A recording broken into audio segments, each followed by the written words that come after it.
I guess for all of you. I guess for all of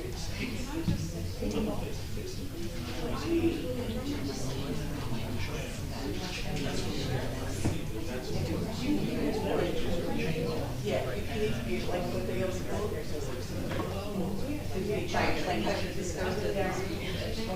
Yeah, but it's like we didn't really hear you. It's better than You're just seeing everything on the board. got it. You know, the other time, like where I get. I made it.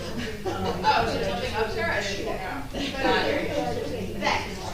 Surely. Surely you won't be just.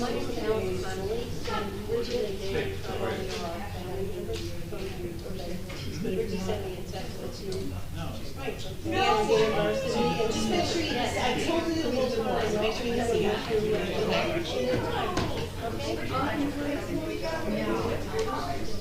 And you know that Dan also, Aunt Dan's dad sitting in the back there, the continuity is pretty easy. So it's, you may not stay. Yeah. Yeah, I want to look at it. Thank you. Good luck.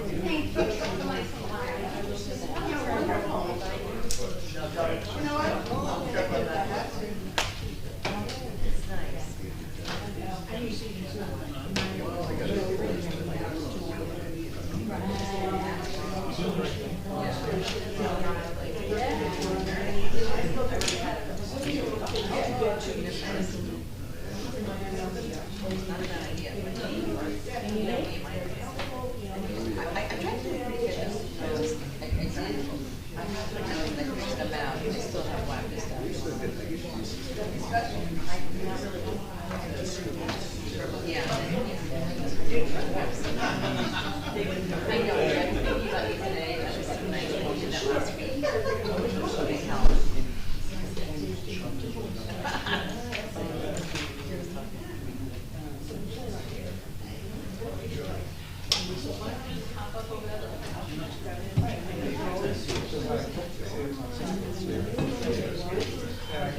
Like that one thing, right? Take the novel, that's what they call me. See? Worth your money, worth your weight in gold. We did a little sheet video. Just for Halloween? Yeah, no Just for bumpy, Halloween? no bumpy, allowed. You know what I'm saying? Like you said.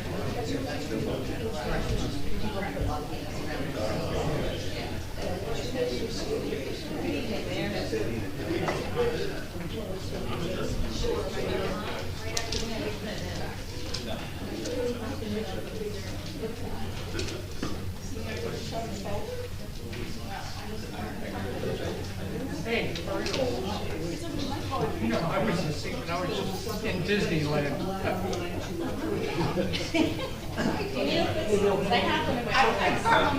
Oh, okay.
Or no more though.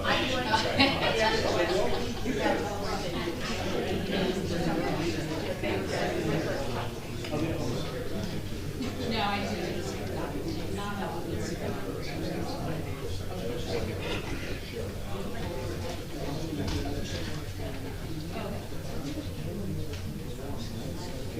Ready to roll.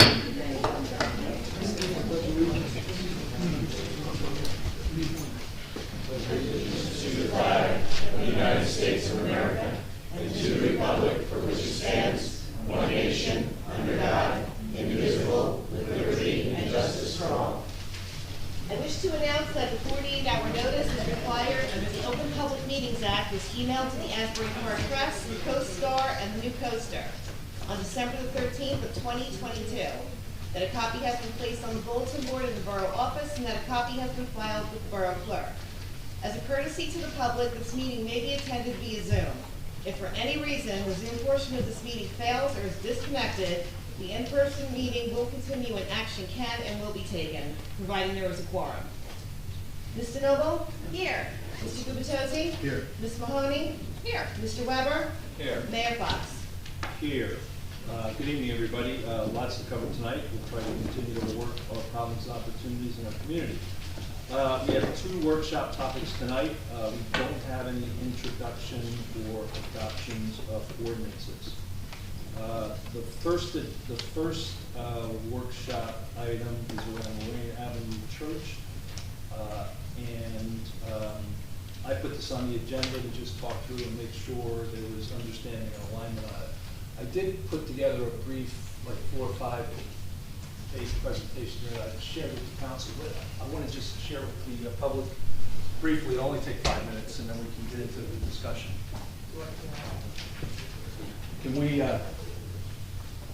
John, you want to use my? No. Okay. Can we put on the presentation, please? You can go around because he's candy in there.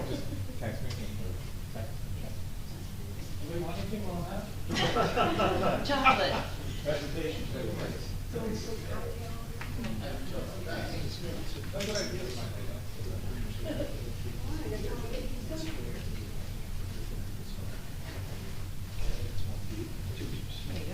Okay, could you go into presentation format, please? That's it. Good. Okay, thank you. All right. It's better to stand. I'll stand over here. Okay, this is just an update of the Lorraine Avenue Church. Can you go to the next slide, please? So, believe it or not, I got 117 years on a page. I'll start with, this church was built in the early 1900s, I think about 1905. 1900 even, thank you. In 2015, the First United Methodist Church discontinued services. In the fall of 2019, the Ocean Grove Camp Meeting Association informed Bradley Beach of the sale of the property and gave us right of first refusal to purchase the property with hope of preservation. I think it was February, but the mayor and council at that time voted a bond of $1.5 million to purchase the church for $1.3 million. February, March of 2020, there was also a volunteer commission formed to assess the use of the facility and renovation possibilities. I think there was some work done on the uses, the renovation maybe not as comprehensive. Fast forward to February 2021, we kind of reformed the group to get an engineering and financial perspective on this. I initiated that. And that went on from about February 2021 to January 2022, which included engineering analysis of the state of the church, architectural possibilities, etc. From January 2022 to June of 2022, we took the engineering and architectural assessment that was completed, and we reviewed options with the public. We chose an option. For those who don't recall this, there were 3 kind of core options that were viewed. We ended up with a hybrid of the 3. That was costed out, and then a final option was chosen.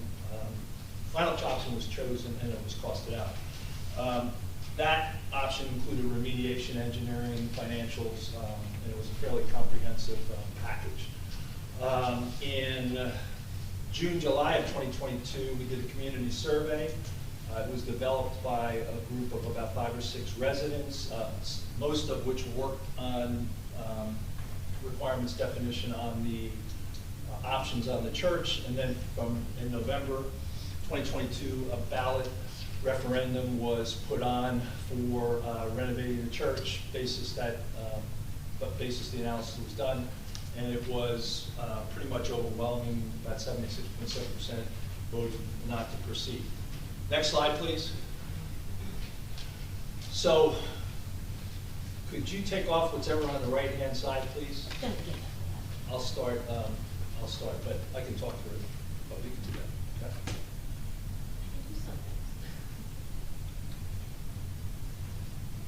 Thank you. Yeah. Getting better. Okay. So we had a meeting in December, I think it was December 13th or 14th, the council meeting. It was about a little over a month after the election, the referendum, and we basically laid out, and this is actually the slide from that presentation, we laid out 3 options. Should we auction the property? Should we raise the site and subdivide for sale? Or should we look at a redevelopment plan? Each one had some pros and cons. Each one had, at the time, the assigned time, cost, and oversight to that. So for instance, auction the property, you develop a minimum bid, you lay out time requirements in terms of doing something to the building, decide on the parsonage, separator included, and we kind of estimated that would be a 3 to 6 month deal. The cost and legal would be nominal. Oversight would probably be the least resource intent, because if you auction the property, you no longer own it. Raise the site. At the time, our view was we probably could get 4 lots. Question was, would we retain the parsonage? Talked about cost of remediation, and then the Ocean Grove Camp Meeting Association artifact requirements. We said that would be about a 3-month deal. The cost to be assessed due to potential remediation, and then oversight would have to be complete to the end of the sale.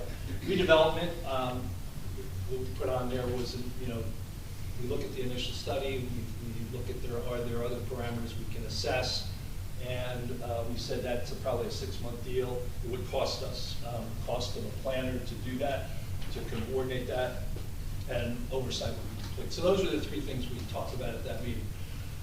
There were varying opinions of those 3, but the overwhelming view in that meeting, which was a pretty full meeting, was raise the site, subdivide, and move on. With that, we began a series of events, which, could you go to the next slide, please? So, our early 2023 activity really keyed in on that option. So, we went out and got an appraisal. We got an appraisal value of the church, and then kind of a gross value of the 4 lots. We got a net valuation with that same appraisal. We had CME do 2 different survey configurations. One was, I think, 3 lots facing Lorraine, 1 lot facing Madison. Another configuration was 3 lots facing Madison, 1 lot facing Lorraine. I think I said that right. Then in April, we also met with the Ocean Grove Camp Meeting Association, because in the agreement with the Ocean Grove Camp Meeting Association, they had dibs on artifacts. They came back and basically told us they wanted one thing. It's probably a little bit smaller than the screen. It might be maybe here over. It's Elwood Stoke, I think is his name, who's the founder of the Camp Meeting Association. His name was on that stained glass, and they wanted that. They didn't want anything else.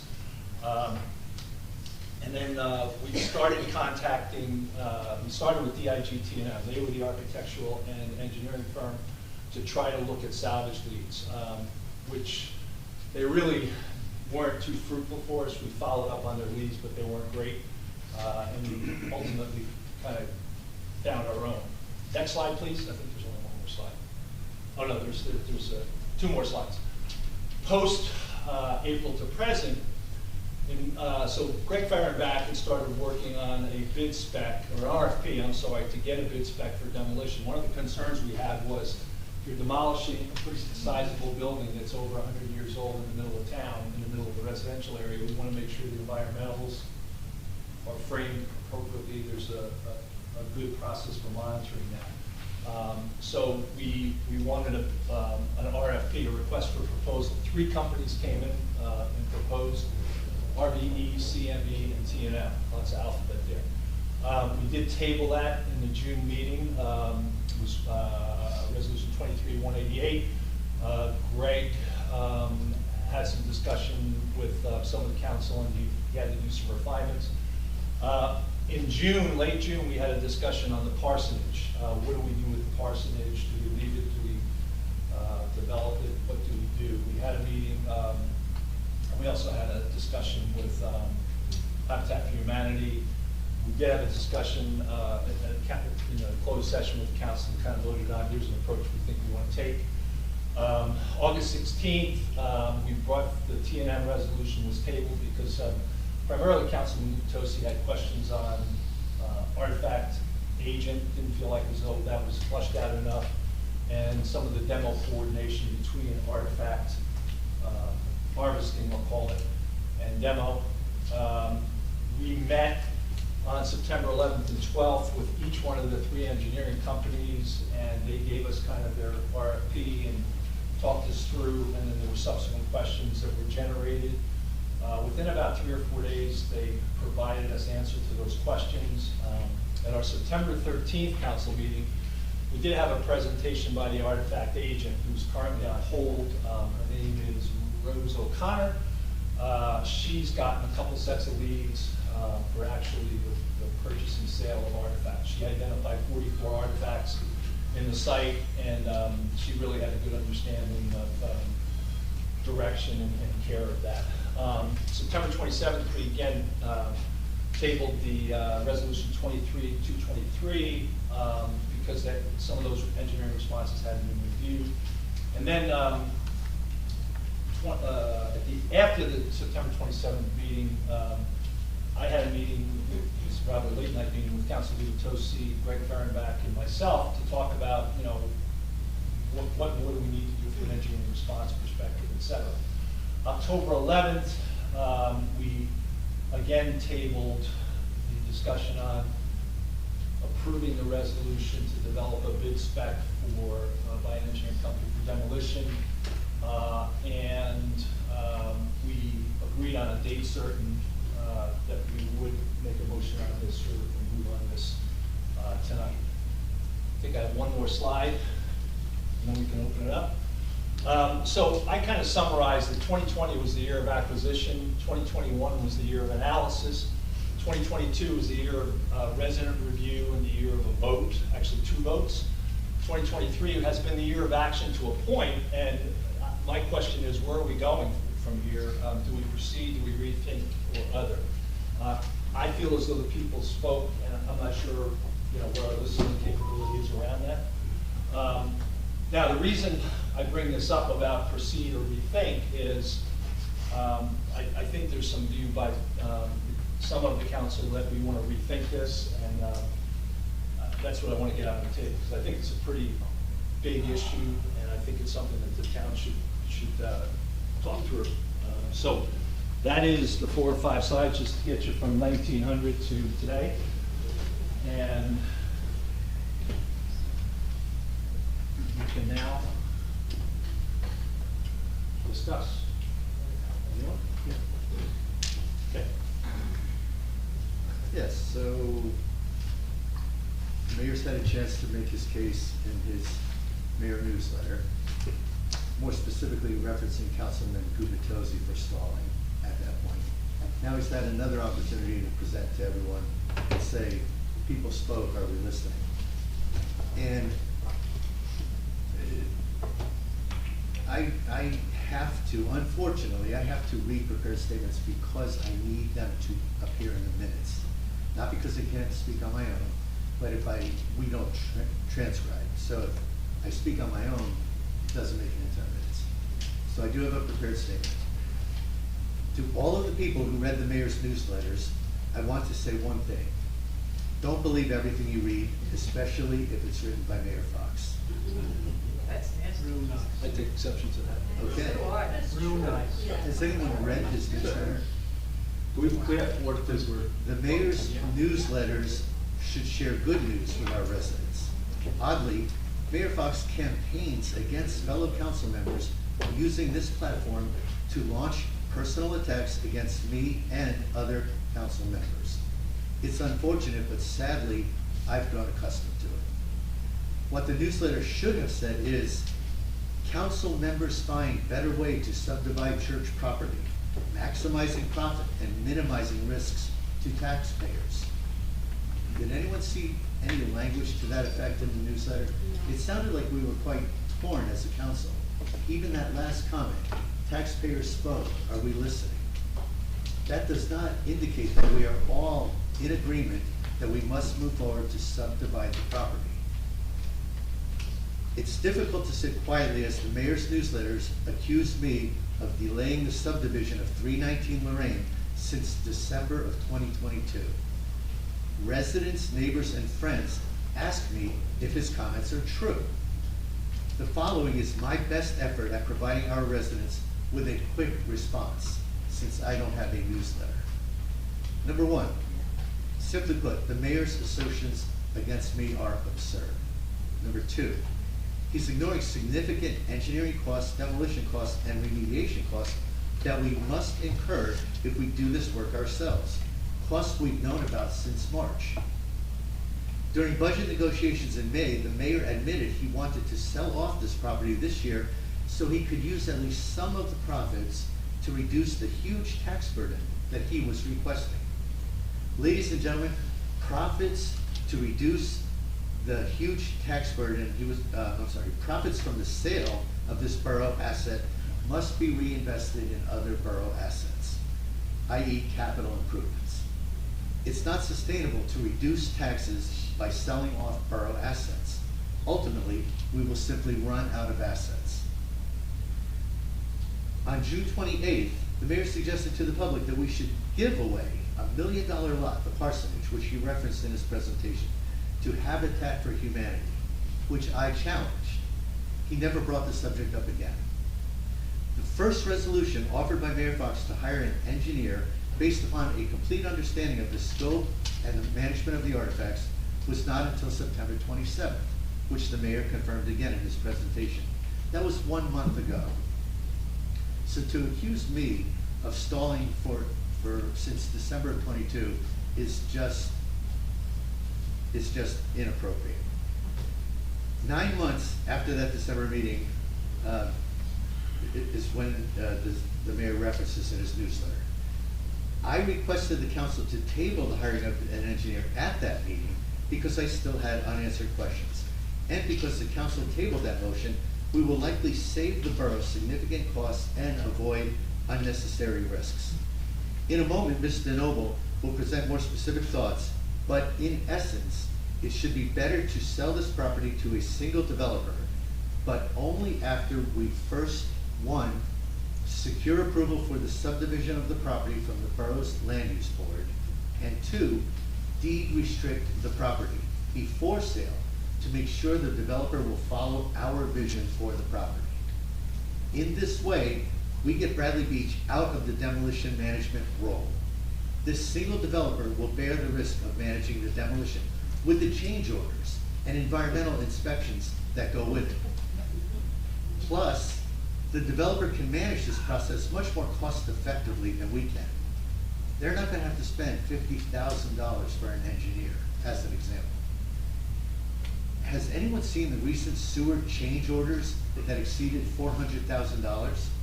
Has anyone noted the challenges we faced as a borough in managing the Biazzi Center's roof repairs? Our administration should not manage this process. This also would create a more attractive package for a developer who is likely to be willing to pay a higher price with a subdivision already approved by the land use board. No one is stalling or blocking the subdivision of 319 Lorraine. I think we all agree we must move forward with the subdivision of the property. We just believe this is the better way to do it. Let's stop throwing good money after bad. As for the mayor's newsletter attacks on his council colleagues, I ask a favor of our residents. Please, don't let the mayor's inappropriate attacks on his council colleagues in future newsletters tarnish the many wonderful things that are happening every day in our community. Let's all enjoy Bradley Beach. Just remember, don't believe everything you read. Thank you. Thank you. Order, please. Yes, I have a few comments as well. Sure. I like what you said about proceeding and rethinking, but I think I'd like to reverse it, to rethink it and proceed. I think we've all felt the frustration with the huge amount of borough funds that have already been spent on this building. And I can only imagine how much more could be spent. We've seen assessors, surveys, roof repairs, and architects and engineers. In fact, on March 1st, we were presented with the sales comparison or the net survey approach, and the engineering was priced at $10,000. Now, we're being asked to spend $50,000 already. That's 5 times the amount that was there. So we can kind of see which way this project is going already. Just a point of clarification on that, Councilor Devine. Yes. I think in that estimate that we got was about, I think it was $540,000. My assumption was that we would include that in that number. Yeah. Thank you. Well, this is the demolition was. 522. Yeah, Engineering, 10,000. Yeah, but the question is that demo spec in this engineering? well, this is the net value, I don't know, So Yeah, that's- it's a good it's a question, Yeah, yep. okay. This came from the appraiser, so. Okay, so maybe it's time we sell these buildings and land as it sits with a preliminary major subdivision approval from the land use board. I'd like to suggest that we have our borough attorney, Mr. Cannon, present to the land use board options, including a conforming 4-lot preliminary major subdivision with deed restrictions. We already paid for the subdivision plat created by CME Engineering that consists of 3 5,500 square foot lots facing Lorraine and the larger 7,500 square foot lot facing Madison. The land use board will notice the neighbors within 200 feet, and the public may also attend for notes and input. And as far as the price, we'd work with this tax assessor to set a minimum bid and sell it as one parcel to the highest bidder, subject to the approved subdivision plat. This way, the winning bidder would be responsible for the demolition and obtain final subdivision approval, certainly at a better price outside of the municipal constraints. Just look at the Piazza Center, the amount we've spent, and it's not even near done. And I'd like to suggest that we sell this to the highest bidder as soon as possible. Thank you. Thank you. It's important, oh, I'm sorry. I think it's thinking outside of the box, and I think it sounds like a really good idea. I think that way we present it to a developer on a platter, and we've put lines around what it is that they can and can't do. We don't sell it to a developer and then find out that they're gonna change their mind and build something we didn't think they were gonna do. And we put confines around what they're gonna do. And we're moving forward, which is what everybody wants to do, except for, some people. I think at this point, the people have spoken and we're gonna move forward. Good. So just a point of clarification, I think option 1 that was reviewed before, which was auction property, Right. that would be that option, that you auction the property, put the constraints around it, and move forward. So, so let me go back to Council President DeNoble. So I want to just make sure I understand. So what we want to do is sell, because the departure here is that back in December, we said to maximize what we could get for that property, we would subdivide it. And there was an overwhelming view to do that at that meeting. As a matter of fact, I commented after the meeting with 2 people at the meeting, the first time I've seen them agree in 4 years. So I think if that's the tact we want to take, then we just need to inform the public that's what we're doing, because we've been going down the path of us doing the demo. And one of the reasons we said we wanted to do the demo was that we had a level, not that we get a spec for it, even though any demolition company has to conform to requirements, we wanted to be a little bit overly cautious because it's right in the middle of the neighborhood. My neighborhood. Your neighborhood, is it your neighborhood? Okay, I didn't know that. So, Wait a minute, how close do you live to it? Closer than Weber, is the question. Oh, no, I'm not closer than Weber. So Weber lives next door, I'm not. you're not within 200 feet? More than 2. No. Okay, okay. Just checking, was you ever? No, could you imagine? No. I can imagine, here I can imagine. As the wind blows. So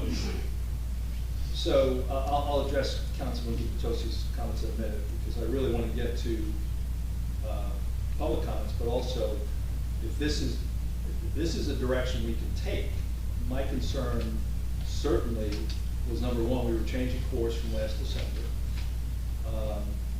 And number 2, that's going to require some level of work. I don't know what that level of work is. It's setting up requirements for an auction. It's all the elements around that, which are all doable. Greg, I don't know if you probably have a 1, 2, 3. Here's the top 3 things you have. I mean, and Gene, I mean, you guys were talking about this via email, so I saw it. The only concern I have with the ordering, I said that, I thought that, like I said, Councilman Dolan seems like a sensible way to move forward. The only concern I have is that the Recordation Act for subdivisions, once the planning board here grants the subdivision, has to be recorded in 190 days. So you have to turn around from the granting, if you go there with it as it sits now, one, the board has to be willing to grant a subdivision with lines that go through an existing building, which is, they normally don't do, obviously, for reasons I need not explain. Two, so you're counting on that contingency. Second, you're counting on the contingency that you can then raise the building and then get the deed recorded, the plat recorded in 190 days, and complete the auction, basically. So if you, excuse me, backwards. You complete the auction, you have to get, and then transfer the deed with the restrictions, and the developer has to take down the building, because it would be a condition of the subdivision, to take down the building for sure. And then you have to comply with that condition, perfect your subdivision, and then record it, and it all has to be done in 190 days, which is going to depress the price that someone is willing to pay to take that risk, because if it expires, then they have to go get subdivided themselves again. So what I suggested to Mr. Noble was that, you know, maybe you just auction it with deed restrictions, so it's a condition of the sale. A condition of the sale is you have, whoever buys it, it must be developed in accordance with the current zoning. So use, setbacks, and basically the concern that it be overdeveloped, which is why the church was purchased to begin with, could, you know, and that would also give purpose to the purchase by the public, now that you're selling it again, is that the borough took title and then put something on the title that says this can't be overdeveloped, which, you know. And it also leaves the developer the option, you know, well, of you know, doing something else, or coming back and negotiating with the borough. Maybe they want to preserve the church and build it into something that doesn't conform with the zoning, and then they could come back and negotiate for the removal of the deed restriction. But the card would still always be in the hand of the borough, which I believe is the purpose of purchasing to begin with.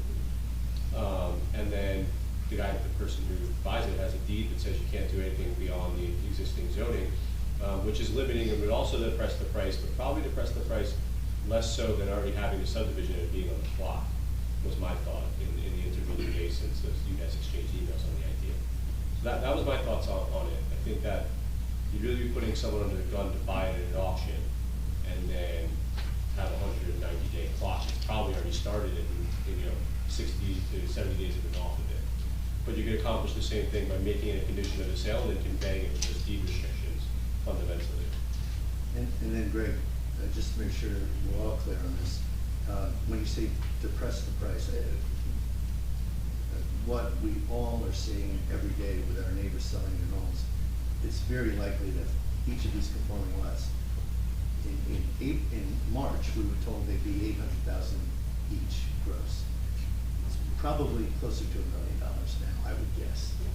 And it's hard to imagine if we do the deed restrictions and we require conforming lots, complying with all, you know, zoning requirements. It's hard to imagine we wouldn't get fairly aggressive bidding, especially if, as you say, they don't have that 90-day. I think the time constraint would significantly depress the price, because then the person's definitely going to factor in cost of financing, cost of money, a potential new land use application. With the deed restriction, with the building you get, and the clock is in the developer's pocket, then they're willing to pay more money if the clock is in their pocket. That's my notion on the difference between those two orderings. But yeah, I mean, they're going to take off the big difference between us demolishing it. And the other thing we can put on the restrictions is, you know, to demolish the building, you have to do it in accordance with the same standards we had in our RFP to protect the neighborhood there as well. You can make that a condition of the sale as well. So I know that was a major concern and why the borough took that on itself. Right, that's correct. So you could certainly make that a condition of the sale, or you know, I'll leave it there. I don't know how exactly I've worded that yet. I don't think I'm going to spitball in front of the public. Right, you know, that's something that's an option. But we can come through. You can see the wheels turning. Is the what I think you would accomplish that. Right. Okay, good. Okay, great. So I think we, from my perspective, I think the public spoke very loud last December about the raising of the site for conforming lots. So we do want to give the public a few minutes to make any comments they want to make. Why don't we let them do that? Because I do want to respond to Councilman Gubitosi before we proceed. So yes.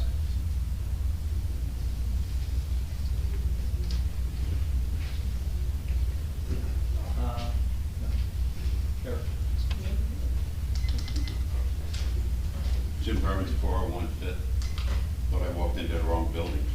on target with where you guys are headed, finally. There's no way the town would even want to think about doing their demo, prevailing wages, liabilities. The best way is follow the attorney's guidance there, do a deed restriction, sell it as is, see you later. I have 50 years in the business, and I would volunteer my services. I could give you my resume free of charge to help you oversee the project. Thank you. Thank you. Anybody else? Yes. Mia Mullen, 302 Fourth Avenue. So it sounds like we're going back to option one. Hey Paula, can you just mute, please? Which is a good thing that that's being now viewed as a way to, I think what was listed there was the least resource intensive. You had those words on the slide. Yeah, that's correct, that's correct. Right. It was, and last December. Right, we and said it's the been same. recognized 'Cause we don't have to- today we don't- after now all of this money's being thrown around with engineers and quotes and RFPs, that we realize that's the better route to take, which means the work that's been done to the state, maybe not a waste of time, but it proved to be beneficial to keep us out of the demolition and management role, right? It was just reiterated by the gentleman that was up here that that's a good thing. Okay, I think you all agree on that. With that said, will you be retracting what you said about Councilman Gubitosi in the newsletter? Because you literally wrote, and I quote you, now that Gubitosi has requested that we go back and review one option that was decidedly turned down. It was decidedly turned down. Correct, Right. but you called him out, and I don't understand why he was called out. I'll cover that in a few minutes. Okay, great. I'm gonna take my 5 minutes though. To auction the property as one large block with the building left in its current condition. Seems like that's what we've just somewhat accomplished. This would probably delay the process we have been moving forward with since last December. I don't know about the timing of it all. I heard this 190 days, I didn't quite follow all of that. We But have it to sounds find as out. if it doesn't really put us back, and even if it put us back by a month or two, we're already so far behind on it, but it's gonna save us a lot of money and headache in the long run and get what the voters or the community wanted. Yeah. So it was a good way to look, I'm speaking, Yeah. okay? And it will result in potential lost tax revenue to the town. And that's the part I don't understand that was written in the newsletter. Don't address it yet. Because my understanding is that if you sell it off to 4 lots, it's 4 individual families, they're gonna spend the same on their taxes like the rest of us do in this room, based on their lots and the value of their homes, and be in the tax rate, same tax rate as the rest of us are in this room. So how would it have lost tax revenue? Maybe because it's behind by a month, but how much is that in the long term? But other than that, I can't understand why you called out Councilman Gubitosi that he's gonna be the cause of lost tax revenue. I just don't understand that. Anyway, I like the idea of putting the clock in the developer's pocket, but I don't know enough about it. I know that Greg talked about the options of what to do. I hope we would make the right decision and just to protect the community and the neighborhood that is around that, and that the 190 days is not a deterrent to getting this done. That's not, thank you. Okay, thank you. You can address that tax calling out. We're all taxpayers, and we want to know why our taxes would go up because of Don Gubitosi. Yeah. No, nobody said taxes would go up because of that. It said it right in the newsletter, I just Thank you. quoted you. Yes. David Sachi, 507.5 Lorraine Avenue. I'm sorry, I didn't get the last name. Sachi, S-A-C-C-I. So I've been listening a lot about you talking about maximizing the investment here. I've been in finance for over 30 years, so I'm thinking that to maximize the investment, if the property is subdivided, because you have the caretaker's house on its own. So if the property is subdivided, you sell the caretaker's house on its own, you can get back very close to what you spent on your initial investment because of property values, the way they are.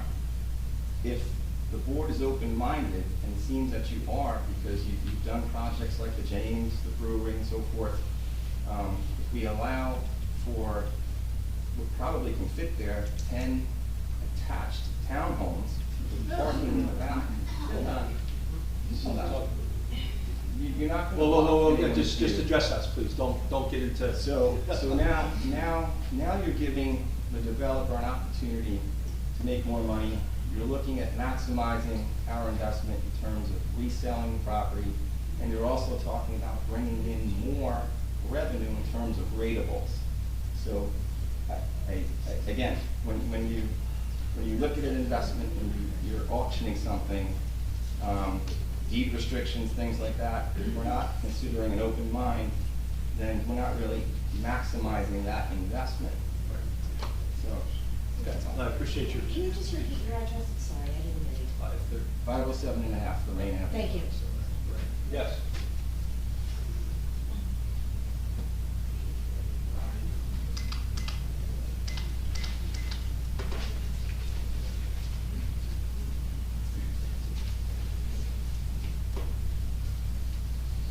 Nancy Mann, Ocean Park condominiums. I just, perhaps you can answer this, Madam President.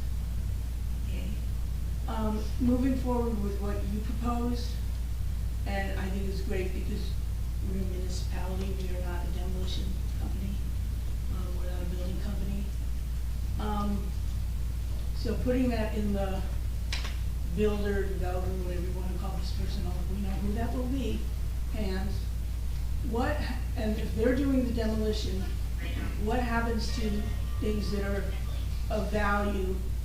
And I'm not talking the 44 things that have been alluded to, but since I did do a lot of demolitions when I worked for Coastal Habitat for Humanity, we would sell everything from banisters to molding to doors.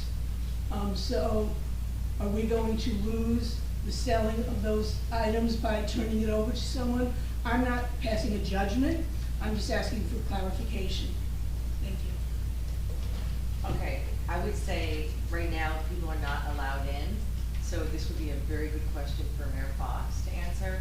But I know as far as other items like the pews and the stained glass and the organ, they're talking about who may be donating the organ to Ocean Grove, but I'm not sure about the moldings. I mean, I'm just saying that there's a lot of people would take floors, I mean, Right, there's a lot. I know this, I love salvaging like every It's in the morsel, eye of the yes. beholder, I mean, you know, if I could, I would, you know, Yes, et cetera, but yes. for the right people, I know there are people in town that would like the doors, or a door, These are so very that's good just what I'm points. just wondering. What do you think, Mayor? Well, so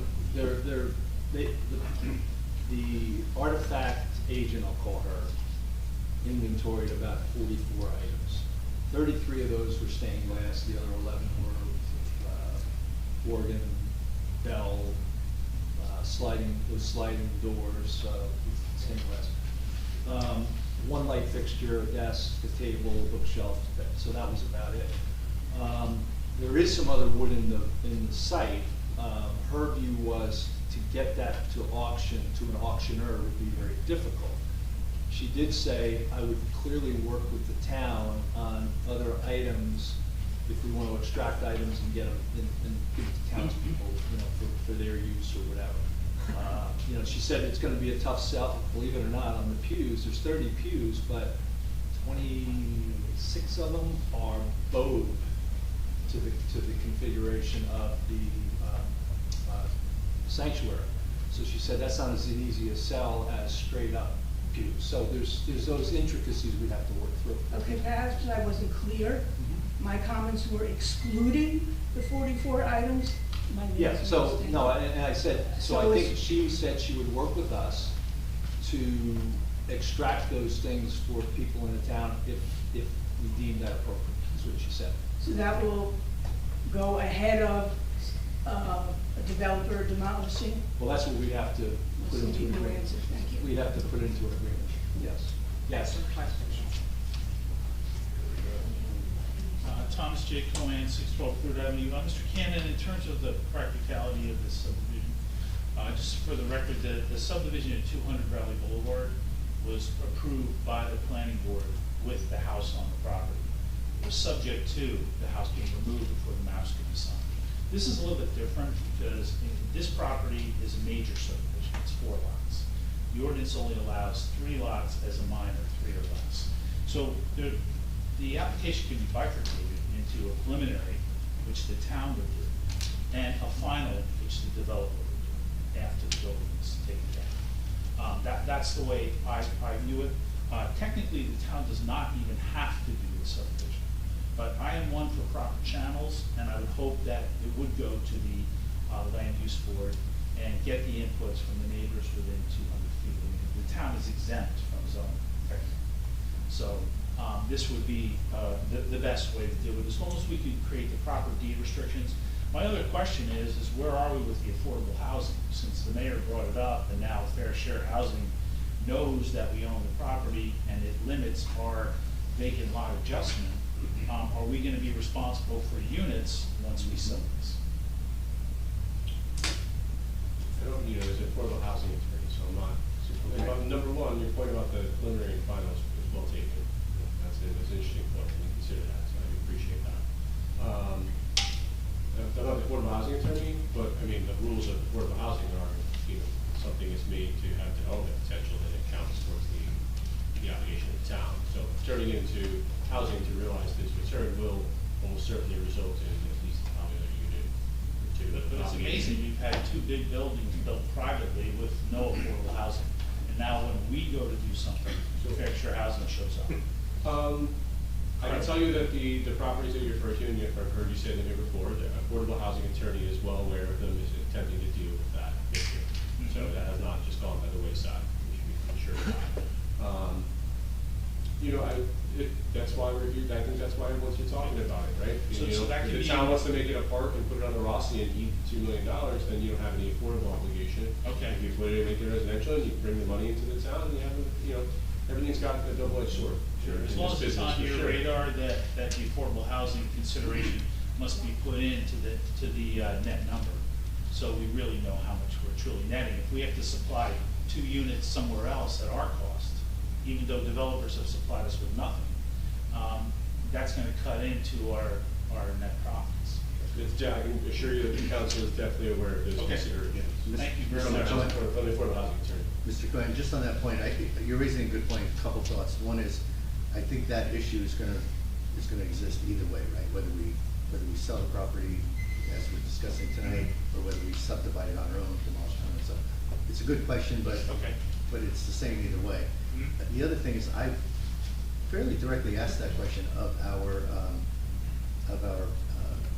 affordable housing attorney and our planner, because we were talking about, they said, Jen Beam in particular described it to me as a kind of a circular loop that you get caught in, where anytime you get this property, in order to dispose of it, you're now held accountable. And what she said, the courts usually will look at the previous use of the property. If it was something that was not eligible for affordable housing, for example, if it was an apartment building, she'd say, and you're upgrading it, you're selling it, whatever, she says that would most likely fall under our obligation. She said, however, something that she didn't talk about the church, but she said if it's a different type of purpose, it probably would not fall under our obligation. So I'm paraphrasing, I'm not an expert, but my sense of it is we might not have that obligation. Thank you, sir, as long as it's on the radar. Thank you. Anybody else? Yes. We have one, sample video.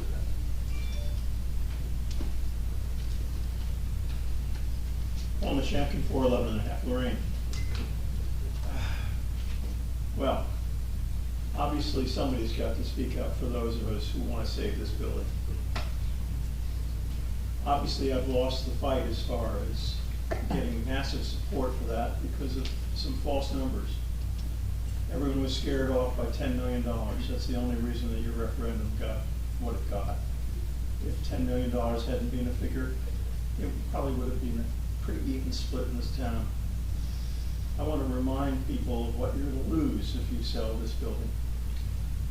You're losing the only opportunity to have a wonderful community and cultural center in this town. We don't have any location or building that could serve such a wonderful purpose. This is an incredibly beautiful building. It is in much better shape than it's being made out to be. You should read the full T&M engineer's report, which is nothing like the architectural report. It really states that this building is sound. I would hope that you would offer this for public auction to somebody who would save the building.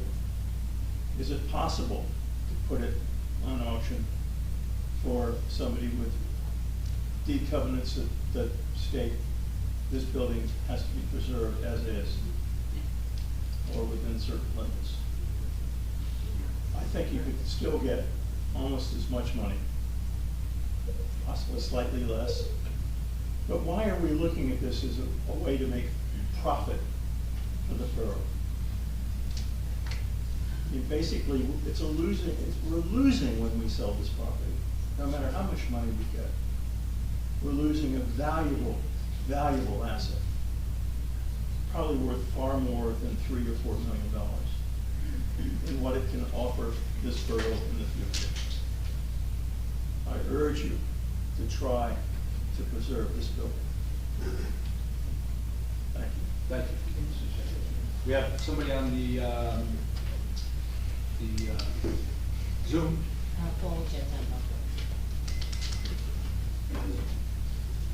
Hi, can you hear me? Yes. Yes, Mr. Mayor, you probably won't remember this, but when you had the town hall meeting at the firehouse, about a year and a half, give or take, I had asked you why you didn't show the walkabout for the church to the people. And you said you probably should have done it. I'm sorry, could you clarify that? The what? The walkabout?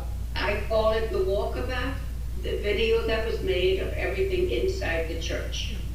I call it the walkabout. There was a video made of the church, the inside of it. Okay, the 3D, somebody went through with the drone and Yes, did a 3D. that's what I'm talking about. I call it a walkabout, but regardless. I had asked you why you didn't show it to the people there who were shouting about $10 million and what were they doing. My problem here is that 90% of the Bradley Beach residents know nothing about the church. Nothing at all. Very few people have been in it.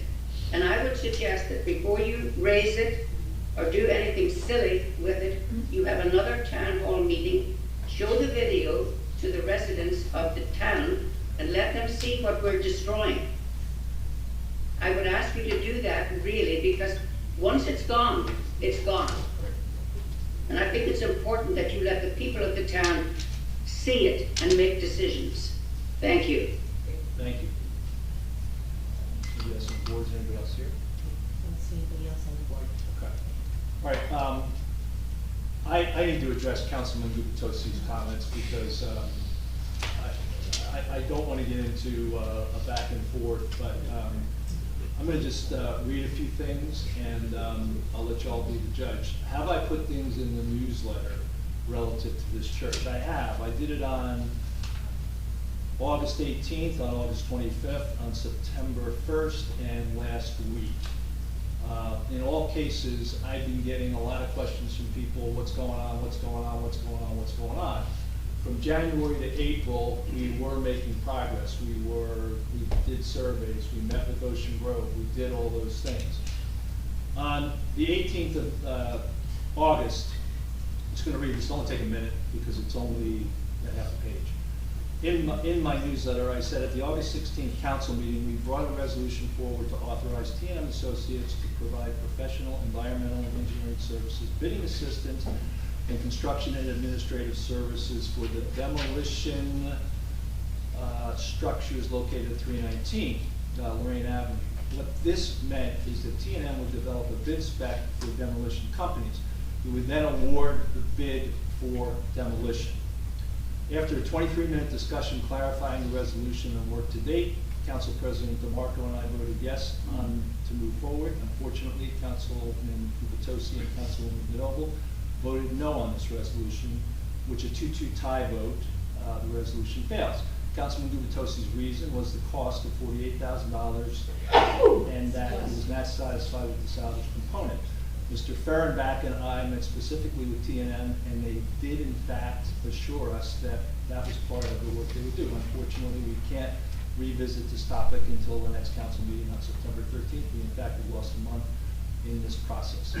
On August 25th, just a paragraph, as I mentioned in the last newsletter, the August 16th council meeting, we brought a resolution forward to authorize T&M to provide professional and environmental and engineering services, bidding assistance, and construction administration services for the demolition of the 319 Marine Avenue Church. What is meant by that is that T&M would develop a bid spec for demolition companies and manage the process for us, something which we do not have the expertise. We would then award the bid for demolition. The resolution was defeated. The councilman stated his rationale was cost and then not satisfied with the establishment quote. I also mentioned Mr. Fehrenbach specifically met with T&M on this again. To allay these two concerns, T&M will attend and present their proposal on September 13th. Additionally, we'll be able to secure an expert in the appraisal of structures like this. She will engage in an on-site visit and do consultation work with us. 9-1, it's only 2 sentences. As I mentioned in the last newsletter, we will be bringing to the September 13th council meeting the next phase of the disposition of the 319 Marine Church site. T&M Engineering will attend and present the proposal at the meeting. Additionally, an appraiser will be there. So those are the attack memos that I put in the newsletter. The last newsletter, and the last, I'll read it, but then I'll qualify my comments. As mayor, I feel I should share with you a significant change being requested regarding the process on 319 Lorraine Avenue, the Old Methodist Church, in November 2022. Referendum, it was a no vote, 1,653 people, 1,200 voted no. We decided not to move forward with the renovation for the community center. Many have asked why this project was not moved forward with the demolition and subdivision into 4 conforming lots. This was the direction we got in December of 2022. Even though the council has had multiple discussions, workshops, and proposals, there is now a request that would cause an additional delay in the process. The issue at hand is this. The council had a workshop on December 13th to discuss the referendum results and results not to move forward. At this time, we received clear direction that the demolishing the church and parsonage and dividing it into 4 lots would maximize the value to the borough, and we would receive the shortest path to completing this project. Now, and it was Councilman Gubitosi has requested that we go back and review one option that was decidedly turned down, to auction the property at 1 large block with the building left in current condition.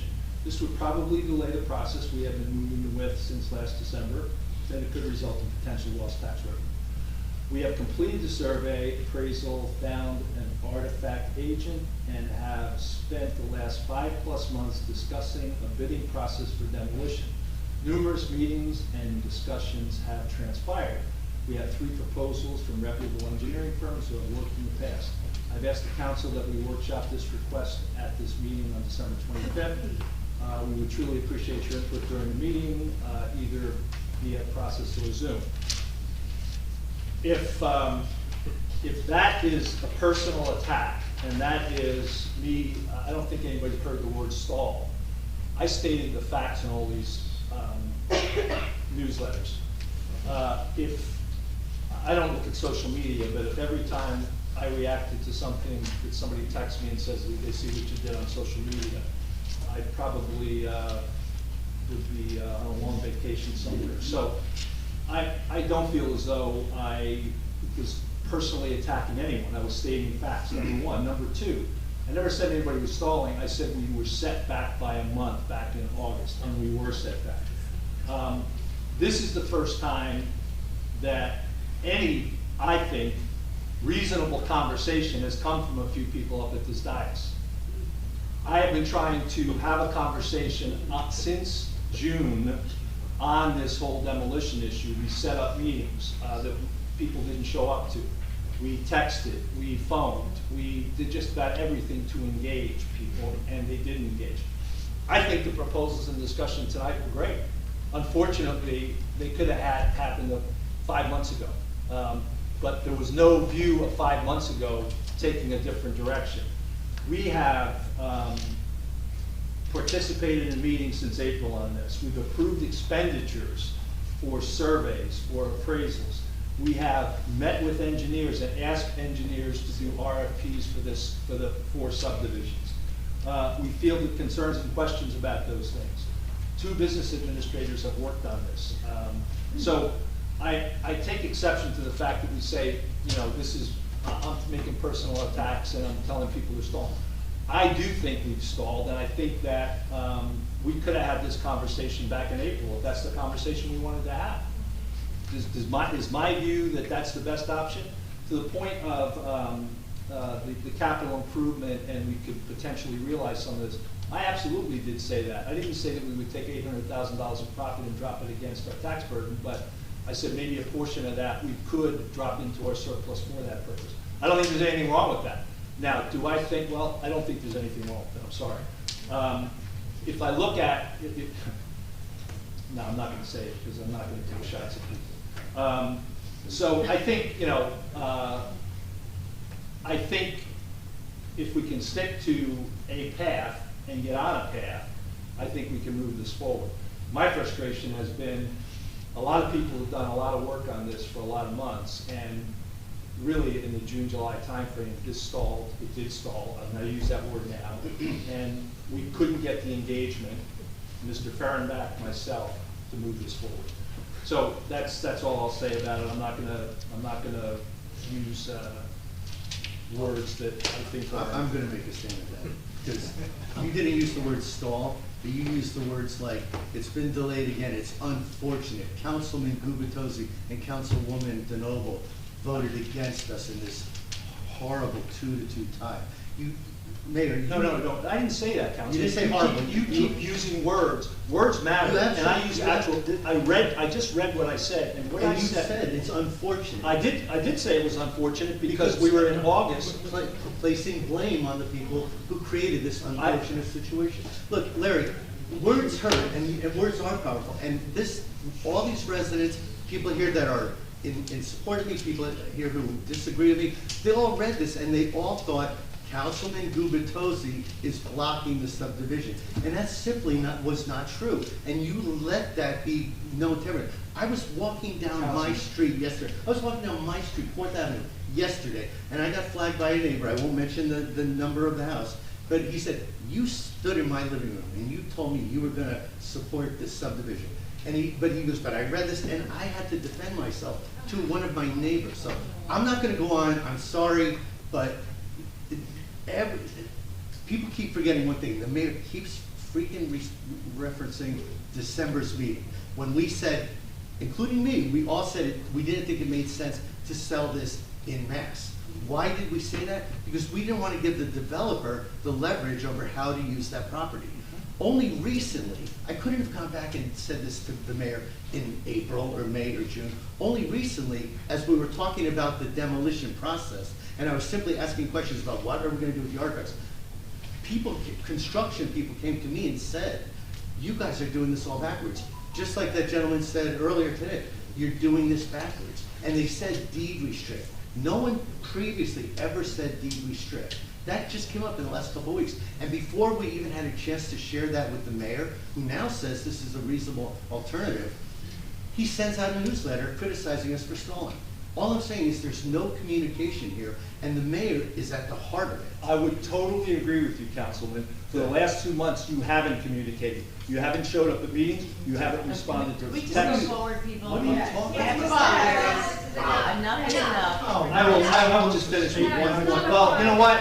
I'm sorry, folks, but when somebody says that I'm the problem here, after not showing up at meetings, after not returning calls, after not returning texts, last Wednesday, I got a text. Tonight was great, let's go on great. I got 5. Tonight was great, let's go with that. I'm sorry, quiet please. And the text came from Councilman Gubitosi. This is after not getting calls, returns, et cetera. So, I'm sorry. What I got was a text that said, regarding 319, I consider selling the property as Mr. Fehrenbach suggested after our September 13th meeting, it was actually September 27th, with and without caveats. Before we incur more engineering costs and take on demolition costs, we should all understand the facts. also I feel misled, being told that our prior VA, he talks about grants, talks about the fact that I knew about grants to Seven President Church, which is not true, and that Mr. Fehrenbach also talked about grant money. So from this text, I wasn't sure what I was getting, but what I wasn't getting was this discussion. So this is the first discussion we're having on this, and it's unfortunate that that's the case, but That's on you. excuse me. But that's where we are. So I'm happy with this result. We're moving forward. I just hope that we can do this expeditiously and reasonably. So I think we can close this out. Okay, I just have one question. Sure. Greg Cannon, is there any way we can get this in front of the land use board at the next meeting, which I believe is November 16th? Okay, when can we get this, like, how long will it take to get it in front of the land use board? I mean, is that the route, I guess the question is that the route you want to go? Or do you just want to come back and auction the property in full with deed restrictions? That sounds Because to like- auction the property we can do by a couple meetings, tops. To go to the land use board, I have to have, the answer is I don't frankly know, because an engineer would have to prepare surveys, a plat. Well, we I have to go we have to- surveys, we have appraisals, so we can talk about that offline and see if we can, what we can do. There's actually a meeting on November 2nd, special meeting, well, actually, I don't want to burst your guys' bubble, but you can't just call the land use board and say we'll be there next week. Yeah, no, I There's just got to be an engineering review, there's got to be compliance. Yeah. The chairman over there is laughing, right? So there is a meeting on November 16th. Okay. And then the next meeting is December, is there a meeting in December? Yes. December, okay. So there is a November, December. What is your usual time frame if someone makes an application, you do like? Depends on the schedule. We have to look at it. Gotta look at the schedule we have. That's what I know. So the answer is we don't know at this point. Okay, and then Definitely also- longer than just auctioning it with deed restrictions. Okay, thank you, Greg. And Mayor, maybe perhaps before you publish the newsletter, send it to us and make sure we all agree on it. This way we have some kind of harmony with it, and maybe, I ask us to contribute to your newsletter as well. That would be really nice, so we could all work together. Thank you. Thank you. Okay, let's move to the next item on the workshop. It's, sorry, just give me 1 second to get myself together here. Okay, the next workshop item is council, we gotta get Councilman Weber back. Somebody want to check? Thank you.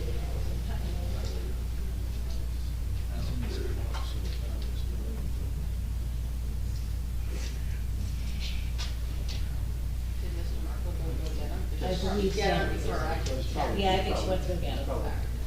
Thank you. I don't work that fast.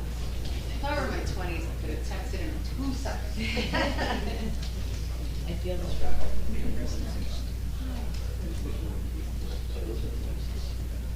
This is true. If I were in my 20s now, at this age. Yeah, I don't remember.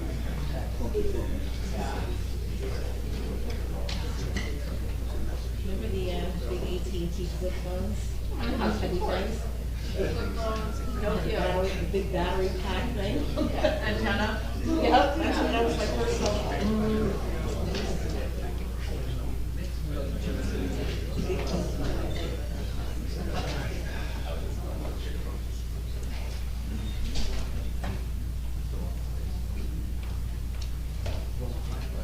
Fine? No, but it has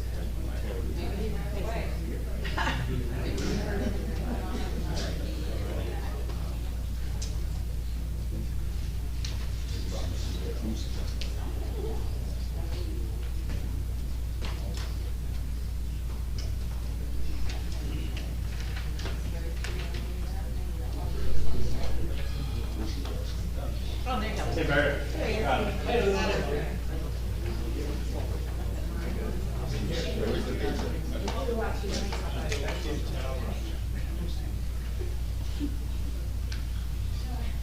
Welcome back. Okay, this is not my item, so who wants to lead this? My understanding is that from Councilman Weber that you brought this up, Councilman Gubitosi? Yes, sir. So this workshop item, it says we're budgeted for 5 minutes. I imagine we'll go beyond 5 minutes, but it's Try your best. it's referencing it's referencing council procedures ordinance amendment to 514J.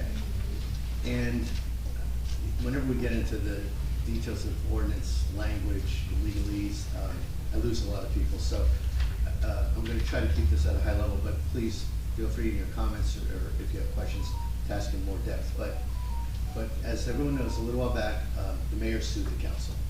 And the court ruled in favor of the council on many of the mayor's claims, except one. The court said that only the mayor can nominate candidates for officer positions. The council can't nominate a candidate if the mayor refuses to do so. Even though the court agreed that the council has advice and consent over mayoral nominations for these officers, the mayor found a loophole. If he never offers a nomination, the council can't withhold their consent. Effectively, the mayor can hold over one-year appointments, such as an attorney or auditor, for as long as his term runs. However, in the court's opinion, Judge English made two things clear. One, the council has the right to legislate, to make the laws. And two, when there's a conflict, the mayor and council must find a way to work together. This paragraph of our code that I'm suggesting amending, 514J, gives the mayor the power to temporarily appoint an acting officer, in this case, a business administrator, while the search for a permanent officer is completed. I believe that this one section of our law was intended to create a solution for how we should all work together. It appears to set parameters for temporary appointments to be made by the mayor, which can last up to 90 days. Any extension of that temporary appointment is stated to require a council resolution. Again, requiring council approval. If the mayor wanted to circumvent the council's powers of consent, I think this language can be used to create another loophole. This paragraph will very likely create conflict, not encourage us to work together. I believe that if we remove this paragraph, so I'm suggesting we strike 514J, it will force the governing body to work together.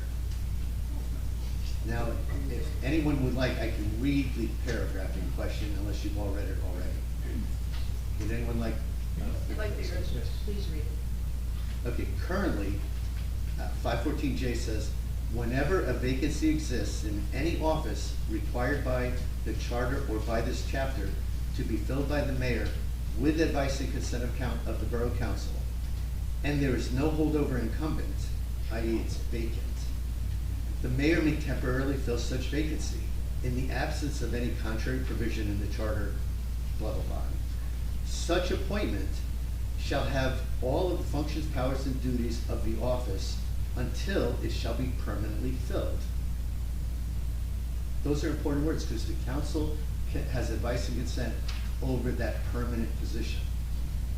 Any such appointment, the temporary appointment, shall terminate not later than 90 days after the date of the appointment, unless the borough council shall by resolution authorize one or more extensions of such a period.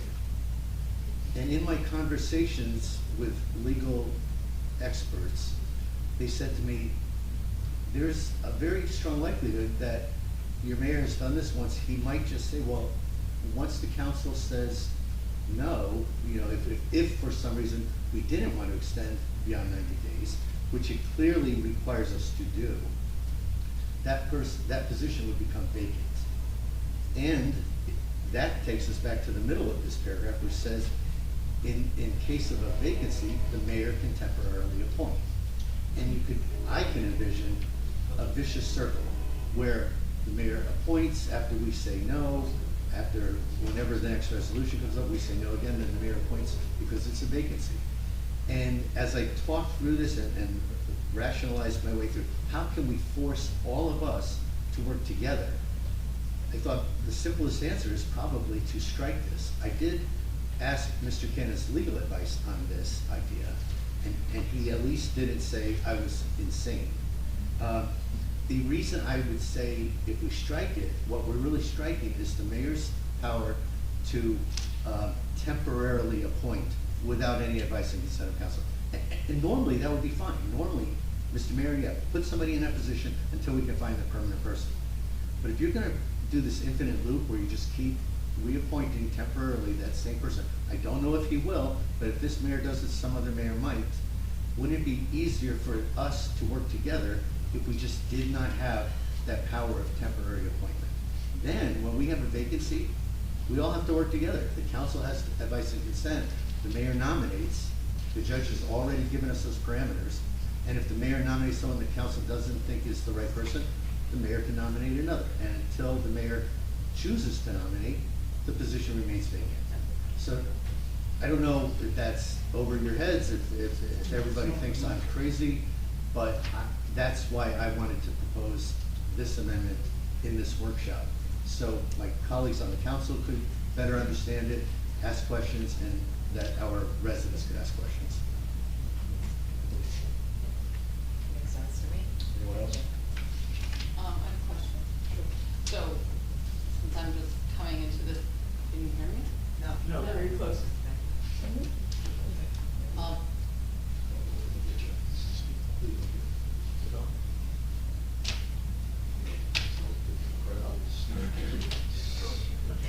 I'm not gonna run around the room with it. So, with regard to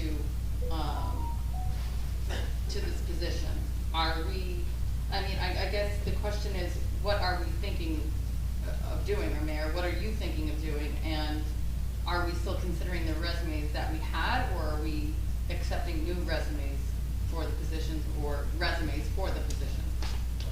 We have to accept it. We don't have any. You know, Oh, I'm sorry, we don't have any, the only job we're recruiting for right now is the CFO position. So we're not in a search mode for the position.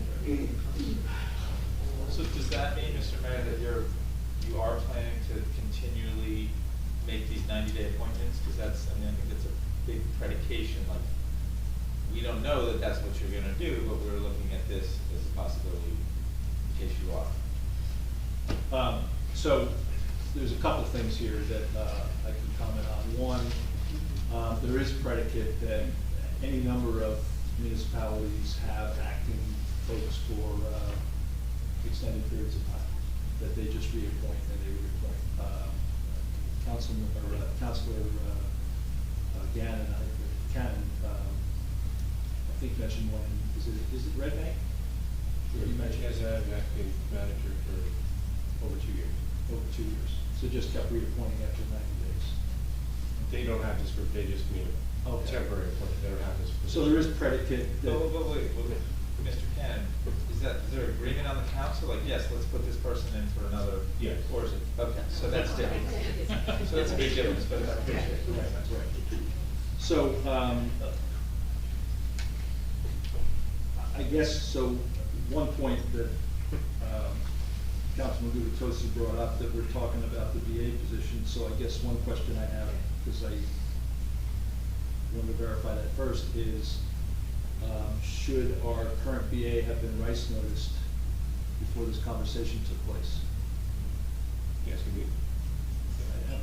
A race notice only applies when the employees can discuss in executive session. So Okay. if publicly discussing, I would advise you to refrain from talking about any employee, job performance or other things that might hinder liability on behalf of the borough public, but the legal requirements only if we're going to talk about the executive. Right. And the employee has the option to have it spoken. So Greg, is my question okay, just asking the mayor about his intentions with this position, is that okay?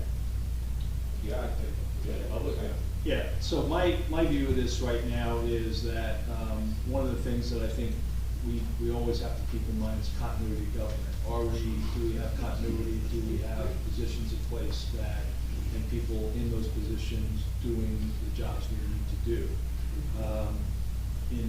As long as I've been here, our biggest gap has probably been the CFO position, although that was just for a temporary period of time, but we really haven't put a full-time person in that role. We're trying to do that right now.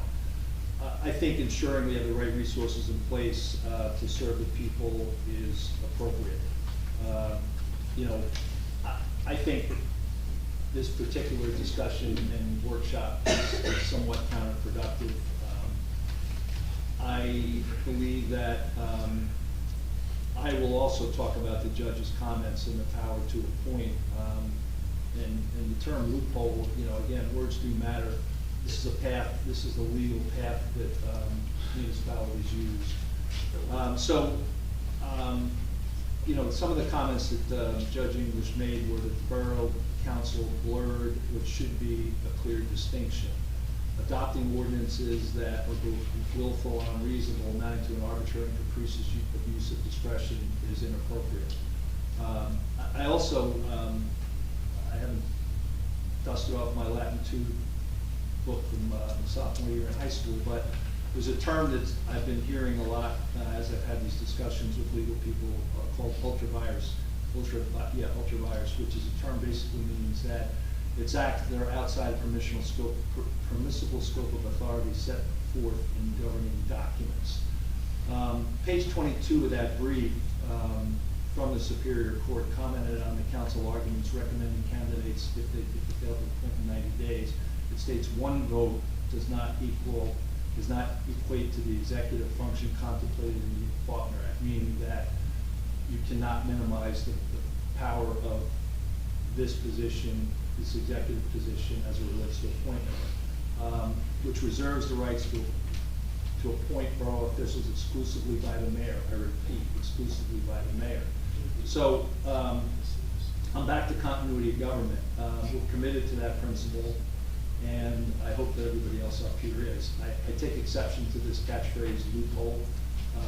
I think that that's a path forward to ensure you have continuity of government. So, Mr. Mayor, if I can, I still don't know if you intend to keep making this temporary 90-day appointment. that would be my intent, yes. Would it be okay if I shared what Councilman Gubitosi spoke to me? I think you should all have the benefit, and I intended to tell everyone. Obviously, for the last year and a half, the last time J was outside the scope of the authority of the council. And that's because the change that was made to 514J said that in the event of a stalemate like this, the council would decide. The judge said the Faulkner Act that's not contained anywhere in the Faulkner Act. So I'm going to change it back to the way it was. Okay?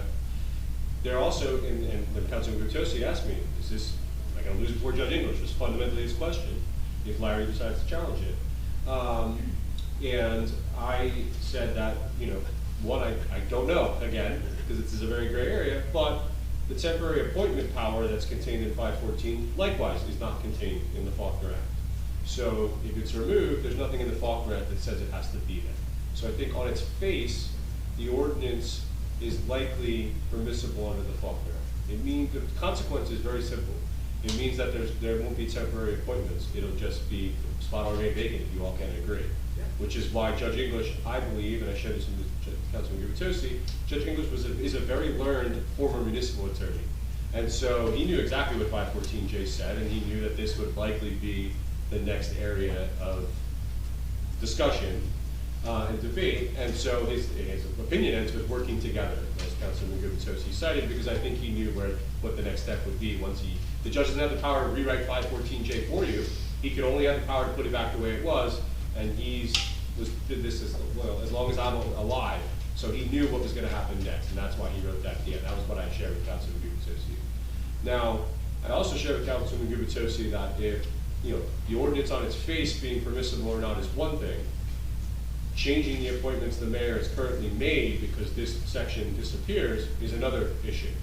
And I have known judges and Superior Court judges, including the cases that I cited in my brief when I defended the original ordinance, that the judge is not going to remove municipal employees, that he's going to call them, I think I should say likely to say, the person has the position, they're there until their successor is appointed and qualified, regardless of what you do with the ordinances.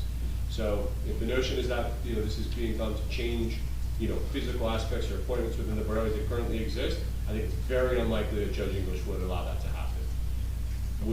Would he say that this ordinance is valid on its face? most likely, yeah, for the same reasons he said it was not allowed last time, which is that it's not contained anywhere in the Faulkner Act. So that's what I shared with Councilman Gutierrez as to whether, my opinion of the permissibility of the ordinance and what its practical effects. I know there's a lot of talk about appointments and temporary appointments. I don't think a judge is going to change people's jobs in the municipality, because you can read the case that I cited, in a case that he clearly found against everyone, but bent over backwards to make sure the sergeant in Highlands got his appointment. And judges are apt to do that, to not allow, what's essentially a policy debate affect individuals, who are appointed to certain positions, whether they be labor attorney or borough engineer or otherwise, people who make a living, working for the government. The judges are going to protect them. So, and they always have in the decisions that are cited in both mine and Ms. Flynn's case, if you read them, the employees never end up with the short end of the stick in those cases, regardless of what the elected officials are arguing about. So that was what I shared with Councilman Gutierrez. I think the public should know that. I'm sure this will be a public concern, like the last ordinance debate was. And with all candor, I also shared, and I shared this with Ms. Flynn. I sent this ordinance draft to Ms. Flynn because my job is not only to defend the ordinances, is to try to avoid lawsuits on behalf of the borough. And so I sent it to Ms. Flynn, who represents the mayor in this regard, to ask her what her opinion is. I told her that the introduction is not tonight. And so I intend to touch base with her, and she's analyzing it as we speak. So if there's something I haven't thought of, at least the other attorney has looked at it as well, to try to avoid public expense, which was also debated here last time. So that's where my position in this, and that's what I share with Councilman Gutierrez. I feel like everyone's entitled to hear that, so they know what's going on in their town, or know what's going on as to legislation. And so, thank you for obliging me. Okay, anybody else have a comment? Then we'll open it up to the public. Yes?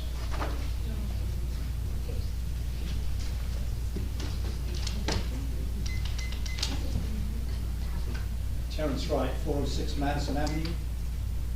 First of all of this chat about getting along together is not going to happen. We know that, in fact. I've been coming to these meetings for a long time. What it boils down to is this change, or attempted change in the ordinance, is nothing more than 90 days from Meredith's start date, they can get rid of her. That's why they don't want to have Larry to have the authorization to keep continuing the 90-day period. It's pretty obvious to anyone who wants to know the truth in this world, which is very rare these days. If Meredith does a good job for 90 days, why shouldn't she stay for another 90 or stay permanently? When I worked here in the office for 6 years, I went through 3 BAs, and none of them were what I consider, well, I don't think there is a resume for a BA. You've got to have a brain. There's not a certification. There's not a certification. Yeah. So the tax collector, Joyce, she worked as BA on the side because the mayor at the time, Gary, asked if she would do it. Kelly was the borough clerk. She worked as BA on the side because she was asked to do it. And they all did a great job. And again, there's no certification or degrees to be a BA. And if Meredith can do a good job, why shouldn't she stay? And for you guys to go as low as changing an ordinance in the guise of, oh, we want to, so we can all work together, that's not happening. We know that. If you guys have spent as much time on beating up the mayor as you did on the church, this church wouldn't even be an issue right now. It would have been completed. A year ago, the referendum overwhelmingly went down for keeping the church. And for 12 months, we've heard nothing but stalling. Yeah, that's the word, stalling. In fact, at the debate, when we were discussing who was going to run for council, we made sure that every council person agreed that if they got in, they would go with that referendum. Well, guess what? I don't see anybody, maybe they're going to go for it, I don't know. It's 12 months and nothing's happened. And like people have said in the papers and on social media, when are we going to do something about the church? It's sitting there, just sitting there rotting away. And the decision was made November last year. In 2 weeks it'll be 1 year, and nothing was done. So stop beating on the mayor and start doing your job. Thank you. Anybody else? Yeah, excuse me? The slide had all that kind of Can we, that's what, you're still hearing the mayor. Mr. Rao, please, don't, this isn't, excuse me, this is not, excuse me, you can't, resident on resident, no, please, this isn't a free-for-all, please. Yeah. Thank you. Clearly the loophole has been exposed. Name and address. My name's Thomas J. Cohen, 612 Third Avenue. Clearly the loophole has been exposed. Clearly there is no ad for the job of business administrator in the League of Public Municipalities right now. So this is the intent to keep the person. It really violates the intended purpose of the 90-day holdover. Okay? And that loophole should be closed, not only for now, but in the future in Bradley Beach, so this doesn't happen again. There were some very highly qualified candidates that were passed over, unfortunately, and I guess we're gonna get what we get. And by the way, he referenced a few of the other business administrators. I did win a lawsuit on one who didn't handle things right. So this is what happens, actually two. So this is what happens when you run bad government. And I appreciate if this was on the next agenda for a first reading of the change. Thank you very much. Thank you. Anyone? Yes. Good evening, I'm Beth Tepler, 504 Central Avenue here in town. I would really like to thank you for finding this solution to dealing with Lion Larry loophole. I mean, it's just, it's unbelievable. How about a little civility, please? Or what? Civility, please. Or Thank what? you. Thank you. Or what? Lying. Or what? Finish your sentence. I just asked for a little civility, thank you. No, I don't have to. See, respect is earned. You've not earned respect. As a matter of fact, you keep forgetting, and I'm here to remind you again, that you serve at my pleasure and the pleasure of the people who live in this town and pay taxes. And you are supposed to be following the will of the people. Don't get it twisted, okay? Don't have it. You do. No, I don't think so. Yes, you do. You're very Do you have a confused. comment? I'm sorry. you have Yes, a I'm comment? speaking. Yeah. You're very confused about your role here. And what I'm saying to the council here is that I'm very grateful that they have found a way to stop the rules from being broken. We've made it repeatedly clear that we did not want this selection that occurred. And that it's clear by the fact that there's not currently, because an interim position infers that there is supposed to be a permanent position. And by virtue of the fact that you, for the last month, Mayor, have not been running an active campaign to fill that position permanently with people who were qualified, tells me that you have no intention and that you're going to keep following the loophole. And any attempt to stop the mayor from running over the will of the people and going against what we implicitly come in mass, not one person, I'm sorry that I'm having to say this, it's not personal against you, Marion, but not one person came. I went back and watched the video, not one person came and spoke the night that you announced that that was your appointment and spoke in favor, not one. Go back and review the tape. And repeatedly, and in order to do it, you sued us, you used our money, and now you want us to pay for it.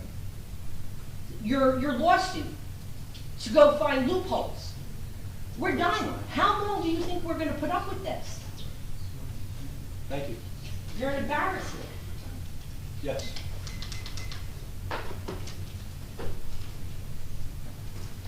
Yes, William Shook, 110 Fifth Avenue, Bradley Beach. I'm going to have to disagree completely with what Mr. Cohen said because it's not true. We had business administrators that were great. In fact, he said that he won lawsuits against them. Well, guess what? We had one business administrator that got almost $100,000 by suing the council for attacking her verbally and mistreating her. I'm wrong? She Yes, didn't you're get wrong. almost $100,000? No, he's not Okay. wrong. So, Quiet, please, order. so let's behave. All right, thank you. Thank you. Anyone else? I think we need some clarification on that. That was just false No, information. No, it's not. Yes. Unbelievable. Public comments. I understand. If you want to debate public comments, have at it. Dr. Tom McGuire, 610 Brindley Avenue. I see you're denying the word loophole many times and you're scoffing at it. So I just thought I'd share the definition so you can, as you scoff again, do you know what the definition of loophole is? So he doesn't know, so I'm going to let you know. So loophole especially is an ambiguity or omission in the text through which the intent of a statute, contract, or obligation may be evaded. So in the ordinance which they read, it says that you should be looking for a new person. You're not, so you are not following the ordinance as it said. And then by you appointing her is evading because there's ambiguity, which Mr. Cannon said there's gray area. So that is what we call a loophole. So if we use the term loophole, we're using it correctly. So please understand what loophole means. If you need to write it down, which I hope you are, because then you're taking notes. So loophole, if you want me to read it one more time. Larry, you good? Thank you. Yep, thank you. Yes. Mia Mullen, 302 Fourth Avenue. Just to clarify, and it was because of Terry's comment, I think what Councilman Guptosi was saying when he said to work together is that the approval of the position, whoever's hired, would be voted on by the full council, and if the council decides they don't like the candidate and would prefer somebody else, as a whole, from votes, then someone else is put into the position that the majority of the council agrees to. That's working together instead of just one person, a mayor, who would like to have whoever he wants in it, and it's almost like a dictatorship where you make the decision instead of the council. Where the council is here to advise the mayor and the town on to make decisions that are to the benefit of the town in agreement. So that's all. As am I. No, but it was the opposite what you did. The council made a vote to hire someone else who had a master's degree in public administration. To me, that's a qualification. I know there's not a certification, but a qualification. And they agreed that they wanted to have that person who had years of experience, and instead there was someone chosen just by the mayor. That was it. So that wasn't working together. True, but that's okay. No, that's true. I was here at the meeting. I think you were here too. Sorry, I saw the vote physically. Just to clarify a point. I'll take the clarification because I must be really confused. I saw a vote. So our interim business administrator, Greg Fahrenbach, has a company. That company recruits professional municipal candidates. Great resource. Greg managed the whole interview process, the putting the ads in the paper, et cetera, et cetera. Is he a councilman? Right. Does his vote does not count? I'll let you speak. I'm sorry, problem. So you continue to say that there's a vote. This isn't a vote, it's an appointment. It's certainly advice and consent. I took that advice and consent. I also took into account Mr. Fahrenbach's advice and consent. Mr. Fahrenbach was very strong on a candidate, and I took that advice. I thought it was good advice. So, but not the advice and consent of the council, which was the point of why Councilman Guptosi brought this up, and Terrence was making fun of the fact that if you're never going to work together. Working together is the vote. That's really what the intention was. There should be a vote of council. Working together is collaborating. Well, that too, yeah. But if there's a vote and you're outnumbered, you just decided I'm going to find what was defined as a loophole. Unfortunately, our form of government dictates that I am that person who makes the final Right. decision. Temporary to me doesn't mean forever. Yeah, thank you. You should look up Yes. that word too.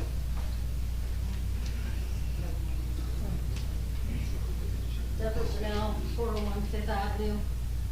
In case you forgot, I'm the person that was here last month, or 2 weeks ago, getting blasted for corruption. Move your microphone down. Anyway, what I wanted to say was that when I was soliciting the nomination for the council, and I was going to take the high road, but I chose not to do that tonight. I called each of the council members and asked them for my support. Mr. Noble gave me a cursory minute and a half.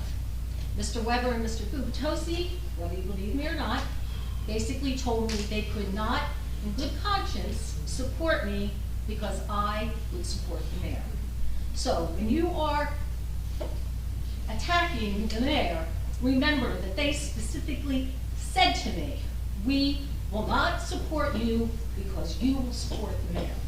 They don't want to work with him. They want to run the town themselves. And for Meredith, I say, how do you sleep at night? Yes.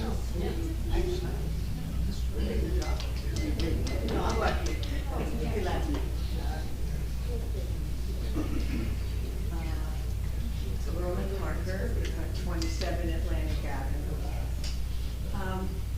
I am at a loss, frankly, to understand this action seeking to wipe out by simply crossing out a statutory power of the mayor under the New Jersey Faulkner Act Strong Mayor Council form of government. This is the act that governs the operation of the Borough of Rocky Beach.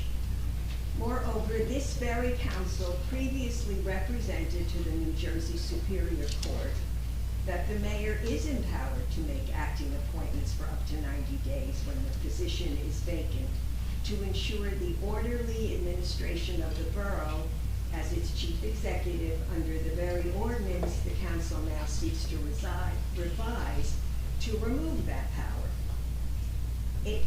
It saddens me to witness animosity being directed specifically and personally against the acting borough administrator.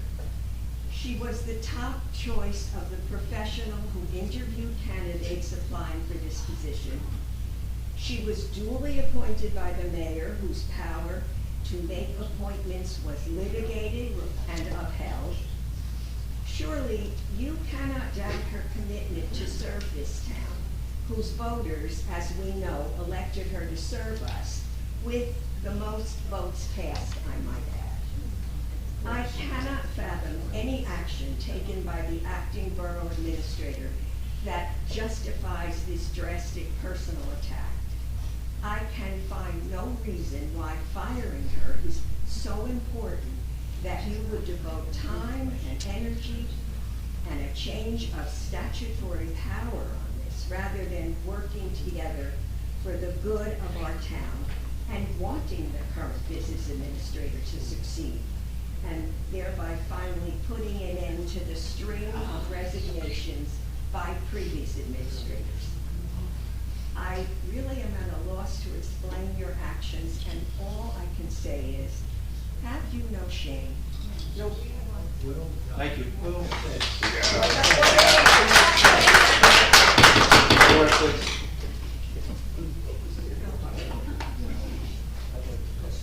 Yes. Yeah, up here, look everywhere else. Cindy Independent, 284 Ave. Correct me if I'm wrong, Greg, but the ordinance that we're talking about closing the, we won't say loophole, broke it. Ooh. Broke it. Charge Wait a it. minute, no, it's just Fix little- it. it's okay. Um, It'll break though. That is not part of the Faulkner Act, correct? Didn't you not just explain it to us earlier? It's not required. Required, so it's not part of it, Your Honor, just setting straight on that. You're supposed to just address us. I am. I was doing it. Well, you're not. Yeah, well, I can. I can say anything I want for 5 minutes, to anyone, truly. It is a shame, you know, again, we will applaud you guys for trying to close whatever loopholes, whatever corruption, whatever perceived corruption, whatever left turns instead of right turns are being taken. Just keep fighting. And we know you're exhausted, but keep fighting. We ask you to keep fighting, and we will keep standing with you. It's funny you talk about continuity of care. Continuity of government. Continuity of government. Because I find it a little bit interesting that with all the faith, all the guidance supposedly from Greg and whatnot that led you down the path to believe that Meredith is the right person, I just find it incredibly odd that as part of our meetings, we still have the old BA signed on, watching from afar. So, He's a resident. it's not a he, it's a she, and it's Kim Oh. Humphreys, and she's Oh. not. Oh. So, and she's been there, trust me. Which makes me still question, are we paying her? Which we know we are as a QPA, which is ridiculous because you refuse to hire somebody that could be qualified for the actual job we're paying for and a QPA. You know, she's been seen texting. How do we know she's not texting Meredith? Because we know, Meredith, unfortunately, you're not skilled in the job. So, you know, and you've already gotten up and left twice, so it leaves one to question what really is going on behind the scenes. So again, transparency would be great. You're gonna say whatever you want. You're acting like a petulant child, basically saying nana to you, poopy to you, and this is all great. You know, stand up there, like a mayor, work together. We don't even bother to ask you to do it anymore because you won't do it. You know, we're hoping the other four will continue to do what you need to do. And yes, Kim, you need to go. You did, you decided to leave, just like you said. Oh, the BA decided to leave, why is she here? Why is she still part of our world? If she wanted to leave so badly, why is she still part of this government? And if you are, you know, skilled enough to do it all, you should be able to do it by yourself, without someone, you know, Monday morning quarterback. So, we deserve better. Let's just move ahead, please. Anyone else? Anyone else? Okay. They have one hand up, and I sorry, I can't read the name from here. Thank you. Ryan Ayardi, did I pronounce that correctly? Yes, hi, it's actually Kelly. I'm on my husband's computer. So Oh, my name is okay. Kelly Riley. Okay. I'm at 304 Second Avenue. Okay. I think, again, I'm probably speaking to myself or at least 3 people in the audience because the rest of you sitting at that table and the people who are your puppets behind you will not be listening to anything I have to say. I am embarrassed that each and every single one of you represent this town, and I'm not singling out just the 4 council people and not the mayor. I am speaking of all 5 of you up there. A total disgrace. Mr. Gubitosi, if you actually think that a piece of paper saying that will make you all work together is the ticket, well, you have multiple pieces of paper, so figure it out. Because what you're saying is not worth the ink and the paper that it's written on. You are trying to change a law, the 4 of you, to give yourselves more power because you don't like the mayor. And in that respect, the collateral damage is a person in a role who is actually performing. She's been there 3 weeks.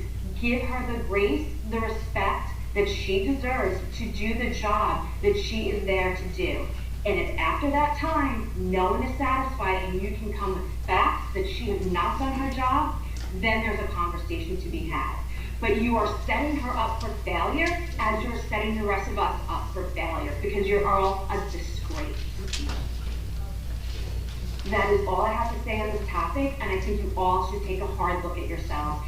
Stay off social media, do your damn job, and work for all of us. Thank you. Yes. Steve Losner, 100 Wilshire Avenue.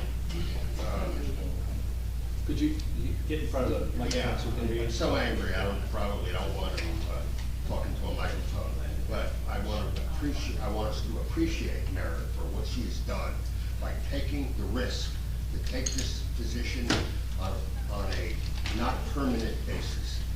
And, you know, I appreciate that, and I hope that, you know, some of the council who, you know, don't have a great track record, let's face it, with this position, and I hope it gets better than it is now and had it been in the future.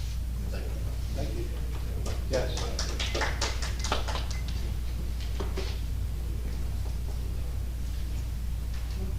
Hi, Brigitte McGuire, 610 Brimley Ave. Meredith's gonna have her 90 days as an acting VA. That's how she was appointed, as an acting VA. This is not changing a law for power. This is changing a law because an acting VA law is being used for a permanent position because there's a loophole in there. It doesn't get clearer than that. The 514J is for an acting position, period. If there is a loophole in the way that is written, that allows for a permanent job in an acting position law, then why don't we tighten it up so it is an acting position law? That was the point I wanted to make. Thank you. Okay, there's nobody else. We will move to the next agenda item, which is presentations and bids. There are none. We'll go to approval of minutes and make a motion to approve the minutes of October 11th, 2023. Do I have a second?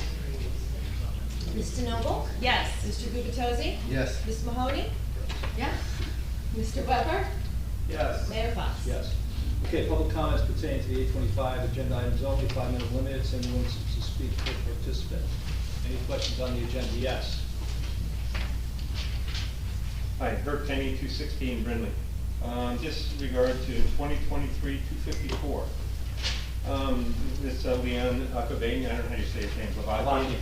Okay, you know, the way that this is written, let's see if you, Mr. Mayor Fox, is additional professional engineering because BB Red Beach has a need to acquire professional services relative to the change order for engineering services required for the sanitary sewer rehabilitation Phase 2 project. Isn't Phase 2 done? Yeah. Done? Okay, great. So, question I have is, did the Avakian company do the original bid specs? For the, or how do they come into play? Yeah, they've managed this whole Phase 2 job. Okay, so they put out the bid and created the bid specs for $4 million, right?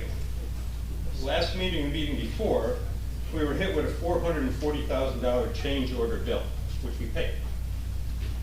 So how would we bring the Avakian forward now after we've already paid the bill for his change orders, which I was told when I got up here the last time on this, that no council approval was needed by our interim BA because they didn't want to slow down the project. Okay, great, that was on time anyway to begin with. But now we need to pay another $18,000 to manage the $440,000 extra we got hit with because his firm or her firm or whatever did not properly specify what the cost would be. And when I went through the poorly written list on the last meeting, there was things like dirt, grassy, police, police presence, to have people man the staff. So now we're going to pay another 4.1% overage to this firm for the $440,000 they went over to begin with. Right? Oh, okay. Because I know that you and Mr. Fehrenbach were giving each other medals for keeping this under 20%. But it's ridiculous how much money we're paying in overage for supposedly we know what we're doing here. Second item, newsletter. Does Bradley Beach pay for the newsletter in the bills list? There's no cost? We pay an annual fee for this company called Constant Contact. Okay, so we do, so it is paid by the town? Yes. Okay. Great, perfect. So I particularly called out a couple things. Have you ever made an official correction on this document? Yes. Not a revision that you send out after. Have you ever gone in and said, I have a correction to a mistake I made to a previous newsletter? I made a correction / revision, or I made a revisions don't count, because they come, we all get it, and an hour later we get the new version. Oh, no, I'm sorry. No, I've made a revision. Not a revision, a correction, say my data that I presented, and somebody brought forward to you, which you admitted was wrong, and you were gonna correct it. Have you ever corrected anything in the newsletter on behalf of the town? Yep. You have, okay, great. These are recorded, right? Okay, perfect. I was also interested, how often you use the word we tonight. Fascinating.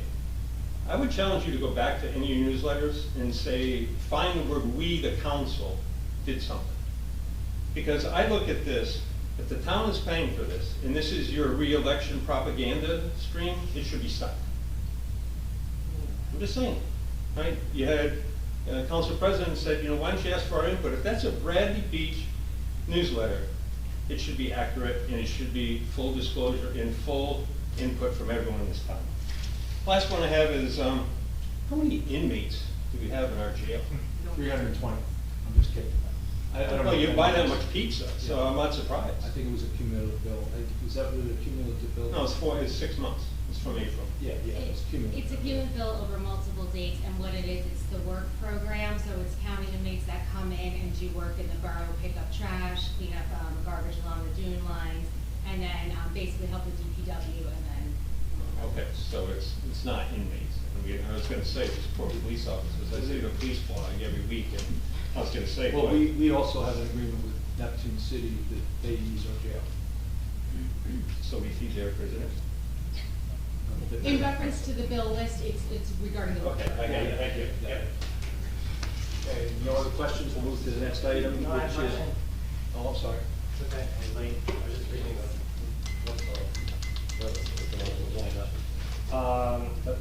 Dr. Tom Barsley, San Bernardino Avenue. I just had a question about the resolution, about the due diligence process. I've heard that word so many times about the telephone poles. I've heard absolutely zero about them. And now we're going to do a due diligence process for developing changes for the borough parking. What is that? What are we doing? It's just a review process, basically. Well, we reviewed the, what's called the telephone poles, and I know nothing about the telephone poles. We just had an inventory, and that was done when Ms. Humphrey was here. We were supposed to have an inventory, and told due diligence was done or being done on the telephone poles. So is this another waste of time that we're going to have, or what are we actually looking to do for our parking? Change it, stripe it? What are you going to be talking about? It's not anything with specificity right now. It's just a general comment. It's not specific to any project. Okay, so, okay. The other thing, I had a question, what was it? Oh yeah, the tourism thing. Well, I don't get that. Directing the borough chief financial officer to distribute funds from the Tourism Development Commission trust fund. Is that a different trust fund than the tourism fund? No, it's not. It's the same fund. Same fund. So we're trying to override the ordinance that we already have, that only the person that's head of it? No, we'll talk about this a little later, Mr. McGuire, Dr. McGuire, but basically it is just the council making law something that really should already exist, which is the CFO should be getting proper authorization before funds are issued from the tourism trust, but that has not been happening. Only upon receipt. Oh, okay, I understand now. That makes sense. Okay, great, thank you very much. Okay, we'll move to the next agenda item, which is, 1 second, I lost my spot. Ordinances. There are no ordinances for introduction or adoption tonight. Communications, we do have a DPW part-time hire. We've lost a couple of employees there. We're trying to backfill with some seasonal kind of work. We'll go to resolutions. We first have the consent agenda with resolutions, which are the bill list for October 25th, the approval of the annual borough bonfire on November 24th, the day after Thanksgiving, I believe, and the approval of a lien redemption refund for 703 Ford Avenue in the amount of $1,830.10. So I make a motion to approve the consent Can I agenda. ask some questions? Just to follow up, and I appreciate you sent bill list questions, some of the same ones that you had. Since the inmate thing came up, and I appreciate that answer, but how long have we been doing this? Because I've never known that inmates working in the town. Yeah, so they used to come twice a year prior to COVID, and then after COVID, now they only come once every couple of years.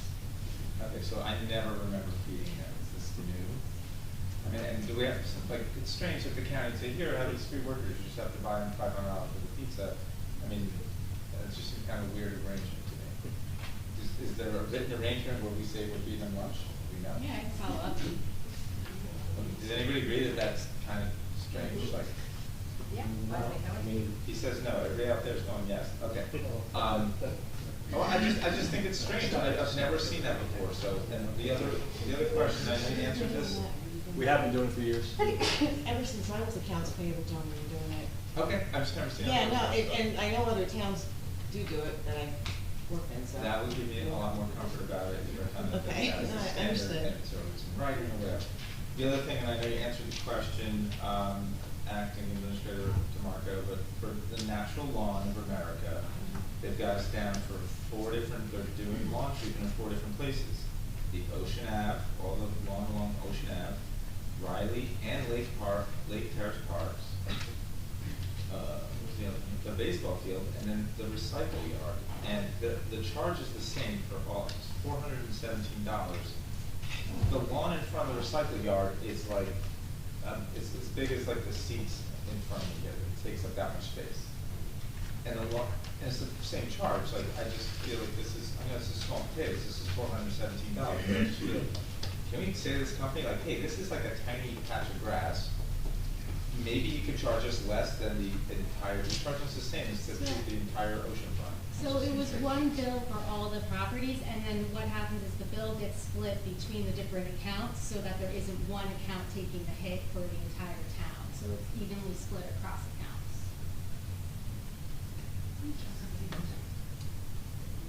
Okay.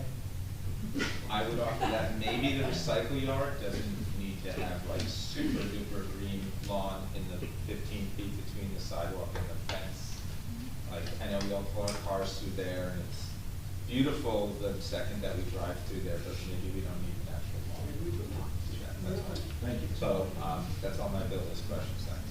Okay, make a motion to approve, consent agenda? Second.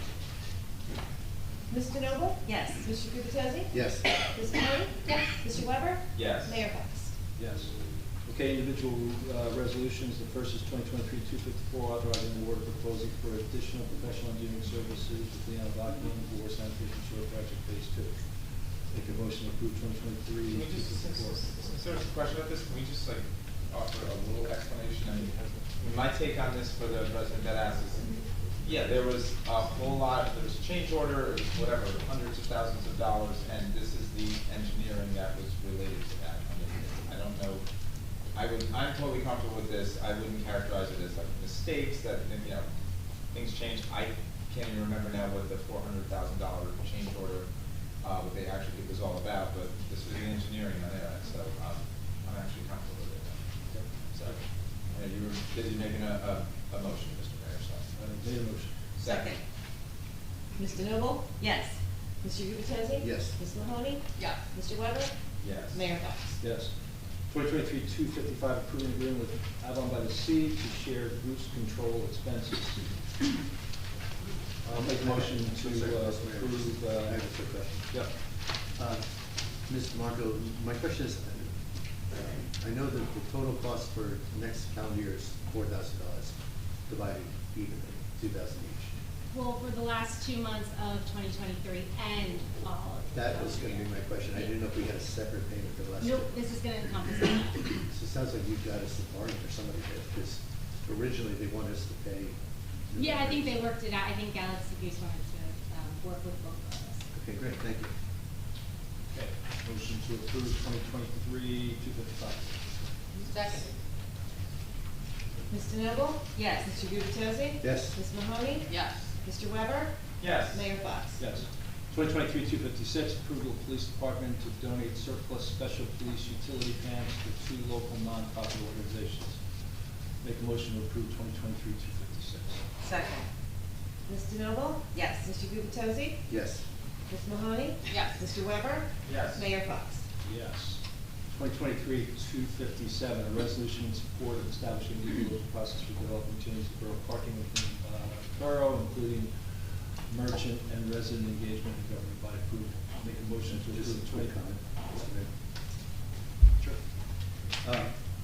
I know a resident just asked about this, and just to elaborate a little further, there is no specific action plan, as far as I know, no plans to change parking, but what we're trying to do here is just identify, I'll call it, rules of engagement that the residents, the council, the mayor, everyone agrees to, and what we're saying here is parking is a very important policy issue governing Bradley Beach. Therefore, we really want to have a process that we all agree to that will include, if any change wants to be made by any member of the council, by the entire governing body, it has to work this way. One, we need a qualified engineer doing a study, making recommendations. Two, we need the council educated, and most importantly, the public educated. This references that we could have town hall meetings or handle it in council meetings. And then three, any final decisions will be decided upon by the council. And this is just to make sure that one-off projects don't occur without residents knowing or council knowing or whatever. Okay, thank you. So I made a motion to approve 2023-256. Second. Mr. Noble? I'm Thank you sorry, for this. 257, I'm sorry, I said the wrong one. Okay. Thank you, Councilman Gubitosi, for this. Yes, I say yes. Mr. Gubatose? Yes. Ms. Mahoney? Yes. Mr. Weber? Yes. Mayor Fox? Yes. 2023-258, authorizing the borough engineer to make grant applications to New Jersey Department of Community Affairs, the Boardwalk Preservation Grant Program to extend the bulkhead of Promenade from Third Avenue to the borough's municipal border with Town by the Sea. I'm gonna make a comment about this. Granted, this is just to make an application to this new boardwalk fund, which is a new thing created by the legislature and Governor Murphy, but the idea of extending the bulkhead, I mean, think about it, at Third Ave, it kind of takes a turn to the west and then it goes down very near street level, thereby providing very little protection to essentially the southern third of our town. And in 2017, as I was on the council, I identified that this is a thing, like, we should, extend this bulkhead to the border of town. It's a huge thing, it's gonna cost millions of dollars, but we should do it. It's the right thing to do for everybody who lives in that part of town. Around Sandy, flooding was essentially around Sylvan Lake, it's a nor'easter, and our bulkhead worked for 2/3 of the town, and it just kind of went right over Ocean Ave and everything in that southern part of town. We have no idea if this is gonna work. This is a new territory with the whole, applying to this new boardwalk preservation program. But I guess that's the mayor's idea, which is a good idea. And, but I just want to explain like the whole concept of why we want to extend the bulkhead. This is not for funds. This is something that I identified years ago. I appreciate it's my idea, but it's actually in the 2014 master plan too, to look at assessing that. So, we initiated this, basis the fact that, to your point, the south part of town got hit pretty hard, with Sandy. One of the reasons for that was the Sylvan Lake, flu didn't work. But be that as it may, if you look at Avon, if you look at Ocean Grove post Sandy, they were a mess. We fared very well except for the southern part of town. Storms aren't gonna get any better. There's $100 million earmarked in the budget, the state budget. If we can slice off a piece of that, this is a multi-year project, but I think it makes a lot of sense. And actually, the other one we're gonna do at the next meeting, we do have another one that we're kicking around for something on the boardwalk that hopefully will also enhance the boardwalk. But yes, so thank you, Councilman, for those comments. So I'll ask for the second for 2023-258. Second. Mr. Noble? Yes. Mr. Gubatose? Yes. Ms. Mahoney? Yes. Mr. Weber? Yes. Mayor Fox? Yes. 2023-259, directing the Borough Chief Financial Officer to disperse funds for the Tourism Development Commission Trust Fund on the receipt of a resolution from the Tourism Development Commission. And the motion to approve 2023-259. Quick comment. Just for the benefit of the residents, someone asked about this earlier. We, the Borough of Bradley Beach, have had some inconsistent practices, change in government, change in individuals, but we've had some inconsistency in how disbursements are made from the tourism trust. They technically, in all municipalities that have a tourism trust, they really should get authorization from the CFO only upon the CFO getting authorization from the Tourism Commission via a resolution. We have not had that consistency, and we thought as a council the clearest way to make sure that going forward we're aligned with our own Tourism Commission law is that we would just create this resolution to state emphatically we have to follow the Tourism Commission's rules, which mean Tourism Commission wants to spend money, they pass the resolution, and Ms. DeNoble has educated me on a lot of this. I don't know anything, but I don't know why I'm speaking. But the commission has to pass the resolution, the CFO gets that resolution, authorizes the disbursement. We just haven't been doing that consistently. No, well said, yes, yeah. We had a lot of questions about a lot of expenditures. Now it's gonna be very clear. We are in the process of hiring a CFO, so hopefully this will get done. I think we have 3 resumes in. I'm looking forward to meeting with that person. So we're on the right track here. Thank you. Okay, thank you. So I'll make a motion to approve 2023-259. Second. Mr. Noble? Yes. Mr. Gubatose? Yes. Ms. Mahoney? Yes. Mr. Weber? Yes. Mayor Fox? Yes. 2023-260, authorizing the retention of special counsel conducting an investigation of tax circumstances surrounding certain collective bargaining negotiations conducted by Borough 2022. Make a motion to approve 2023-260. Second. Ms. DeNoble? Yes. Mr. Gubatose? Yes. Ms. Mahoney? Yes. Mr. Weber? Yes. Mayor Fox? Yes. I'll make a motion to table 2023-223, basis the workshop discussion we had. At this point, there's no need to authorize the engineering firm to provide professional environmental services at this time, so I will make a motion to table that. Do I have a second? Second, yes. Ms. DeNoble? Yes. Mr. Gubatose? Yes. Ms. Mahoney? Yes. Mr. Weber? I will abstain. Mayor Fox? Yes. And that's it for individual resolutions. We have no announcements, so we'll go to mayor and council reports. I've got a couple things. We'll let the council go first. Councilman Weber, why don't you start off? Councilman Weber, who's gonna start off? Okay, I usually get to like listen and prepare and all this other stuff. I will start with some shade tree stuff, but I will leave some shade tree stuff for Mr. Noble. I've been talking about this for a very long time, and a non-mysterious person, Chair Larry Bagwell of the Shade Tree Commission, has delivered these to me because we got these plates that can identify trees. As part of our 130th anniversary, we want to identify trees that are older than Bradley Beach, and that's what this says if you can't read from there. And there are a number of them in town, and these are like the original residents of town. And Nick on the Shade Tree Commission has already identified probably like 25 trees in town that are like this. And they're not making any more of them, trees that are older than Bradley Beach. So recognize the one. We're gonna just get something to tie around the tree and just put it there. And yeah, it's probably gonna be in someone's backyard because we don't have street trees that are older than the town. But I think it's kind of cool, and that was a neat little project that a lot of people, especially Nick and now Larry, with this getting this thing over the finish line, did on the Shade Tree Commission. So I really appreciate that. And I'll leave the tree planting news for Ms. DeNoble. On Fletcher Lake Commission, I have a question for Greg. So Greg, if you're ready.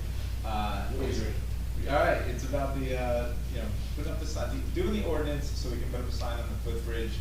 As you'll recall, the Fletcher Lake Commission wants something on the footbridge that says it's not for motorized traffic, no scooters, and no, electric bikes and things like that. Are we supposedly have to get to go? So Gene told me that he passed it, he's supposed to send it to me, and I should have it here for next week. Okay, terrific. So pretend we get this done before the end of the year. So Is everyone okay with just putting it for introduction? There's really no option as to what it says, it's not much there. Sure, okay. Yeah, and it's tricky because it has to be exact wording because it's, as their ordinance, so hence the coordination is needed. So that's really my only update from Fletcher Lake. I'm sure the mayor's going to talk about there's a ceremony on the other side of the lake to dedicate the brand new bulkhead. There's a giant new bulkhead that you can see from our side of the lake in all its glory. And I know there was a very wet celebration. The mayor, I'm sure, will update people on that. It was quite wet, and I stayed quite home because it was. Hey, it wasn't my bulkhead, it was on my job, so I had nothing to do with it.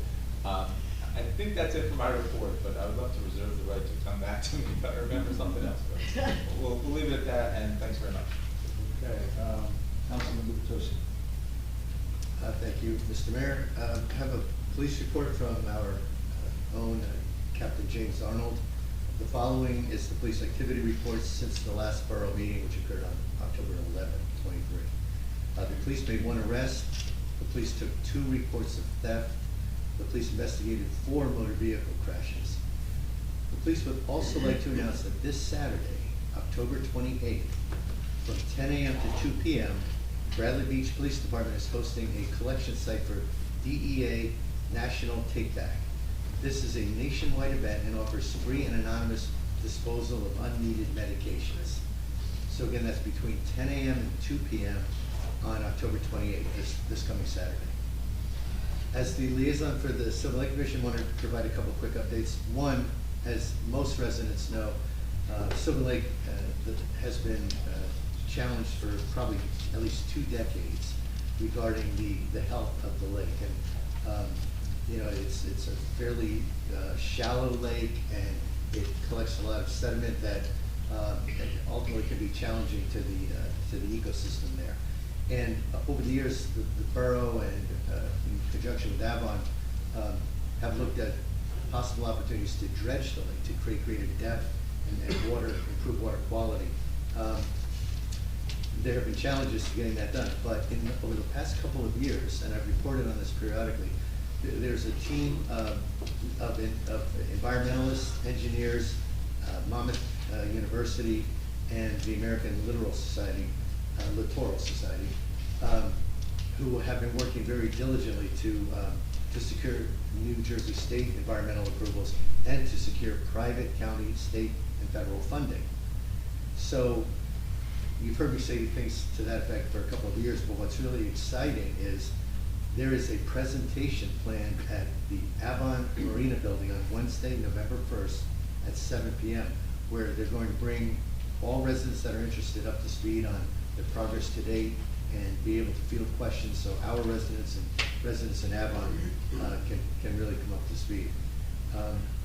Separately, but on a related note, the commission chairperson, Ann Politi, is working with our acting VA, Ms. DeMarco, to receive budget dollars for commission use. These are dollars that were budgeted for the commission, but we have not yet expended those dollars. So they're working to get that done by the end of the year. Then, I don't want to steal too much. I thought I was going to be stealing some of Mr. Weber and/or the mayor's thunder, but I was at the Fletcher Lake Commission. Well, broader than that, the bulkhead ceremony that Mr. Weber referenced. I previously had been a liaison for Fletcher Lake. I knew a lot of the people.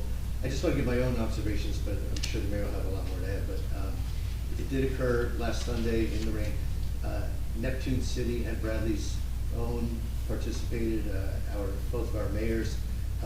But I want to recognize the great work conducted by this commission and the leadership of their chairperson, Anthony DeMeo. Also, Mr. DeMeo made a small speech in which he attributed so much of the commission's success to their former chairperson of almost 30 years, Mr. Al Quixley. And to me, it was a very touching tribute to Mr. Quixley. I didn't know him well, but I did align with their commission in my liaison role for about a year, and he was a bastion of strength for that commission. So I just wanted to make reference of that. Let's see, back on October 11th,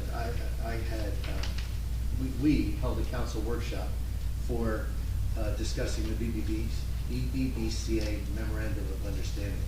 And right now, the one that exists is a little incomplete. As far as I know, it hasn't been signed. But I thought it was a very productive meeting, session, workshop.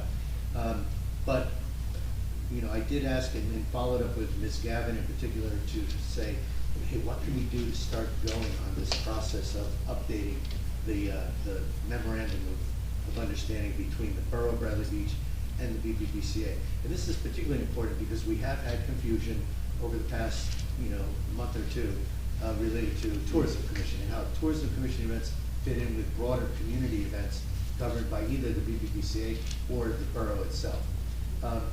So we've had a little back and forth, but I just want to raise this issue. Hopefully Ms. Gavin is listening, or I'll try to get her the message. But as much as for Ms. Gavin as for our administration, our business administrator and our mayor, I would hope that we could begin the process of evaluating what edits we want to make to that memorandum of understanding soon, before the end of the year, so we can hit January 1 running.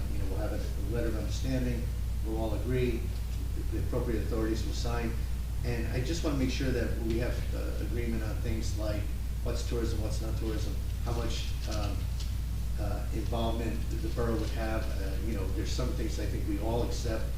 We share a calendar, we share a single calendar so our residents can see what's going on. But there's just a lot of collaboration that I think just needs to be better articulated. So I'm hoping that we can begin a process, whatever that looks like, over the next month or so, and hopefully have something in place for us by January 1st. And then finally, I don't know if anyone else has this on their agenda to discuss now, but I plan to attend the bingo night tomorrow night, and I don't know if anybody else is aware of this, but it's sponsored by the Friends of the Library to support the 8th grade scholarship fund and the kindergarten program. So a very worthy cause. It's tomorrow night, Thursday, October 26th. It's at the Firehouse Banquet Hall. I'm told that even if you don't have tickets yet, you can show up before 5:45. Anytime before 5:45, you can get tickets. At 5:45, I'm sorry. Oh, it's at Please don't show up before, at 5:45. Oh, show up at 5:45. Okay. Okay. I should have had you read this announcement, Tracy, but show up at 5:45 to get tickets, and the tickets cost $15 a person. Anything else I should add on that? Okay, that concludes my report. Thank you. Thank you. Councilwoman.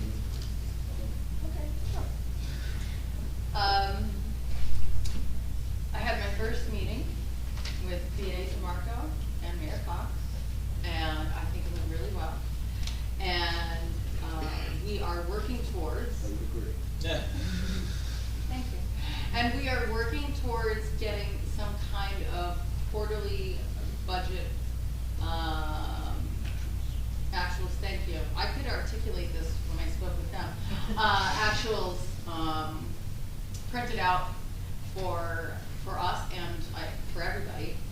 You know, I had made comments about the bills list and how come we don't have a running accounting, and B.A. DeMarco explained to me that, well, the bills list really doesn't tell you much more than purchase orders.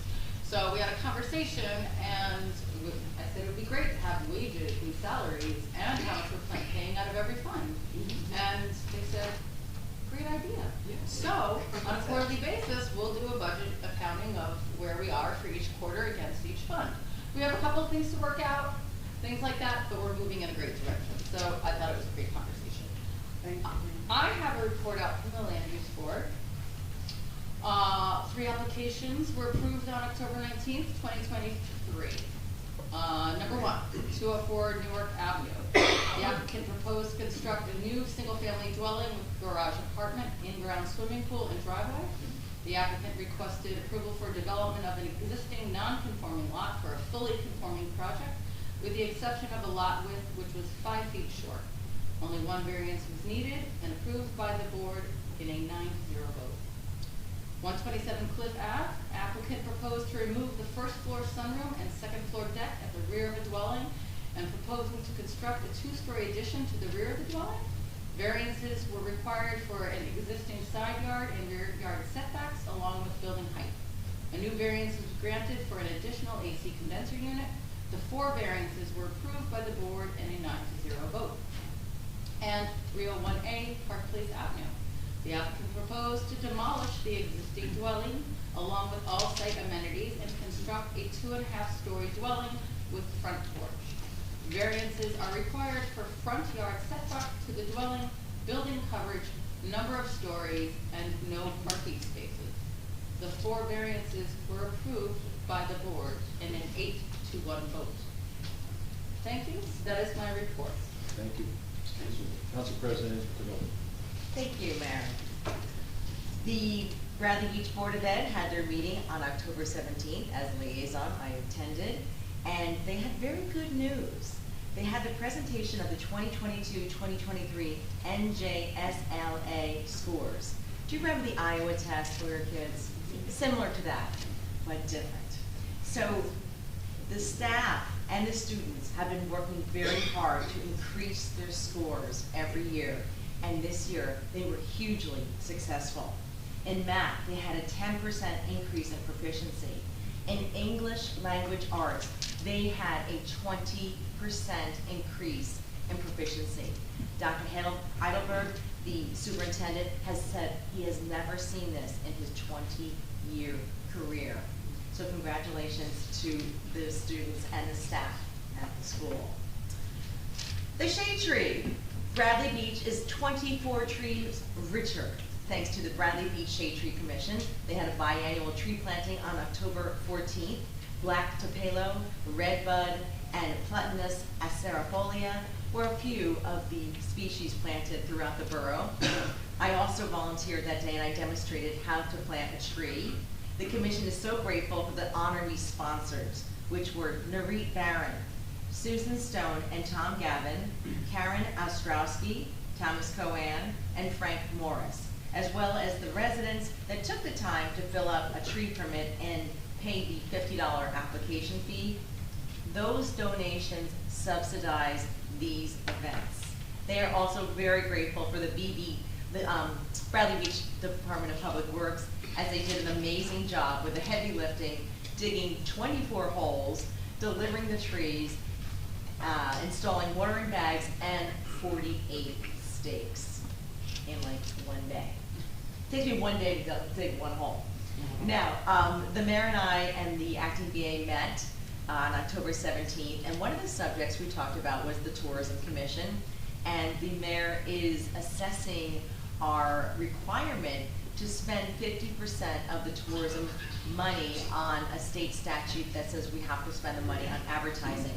He's going to communicate with Senators Gopal, Singer, and Scanlon to, oh, okay. Just Gopal and Singer, and I've already received the response. Gopal's administrative assistant, or legislative assistant is on. I'm sorry, the legislative assistant for Senator Gopal is working through it right now. Okay. So I did test with another town, I won't say which town, that has a tourism trust, and they were clueless about it too. Okay. And they saw that as a big issue for them. It is. Yeah. You know, the statute's from like 1982 when people actually did advertise. Now a lot of times we advertise on Facebook and social media, which is free. So spending 50% would be a tough order to follow. We also discussed the commission, the path forward, and ordinance changes. I recommended that we have a committee, and there has been no meeting yet, but I will report back to the governing body when it does happen. Also with tourism, let's see what else we have here. Oh, there's going to be a tourism meeting on October 31st, 10 a.m. via Zoom, and some really cool events are coming up. Spectacular events are coming to town during the annual Bradley Boo in Bradley Beach. This Sunday, October 29th, the Bradley Beach Tourism Commission holds their 4th annual Bradley Boo, which is a trick-or-treat down Bradley's festive Main Street. Event starts at 12 p.m. and goes till 4 p.m.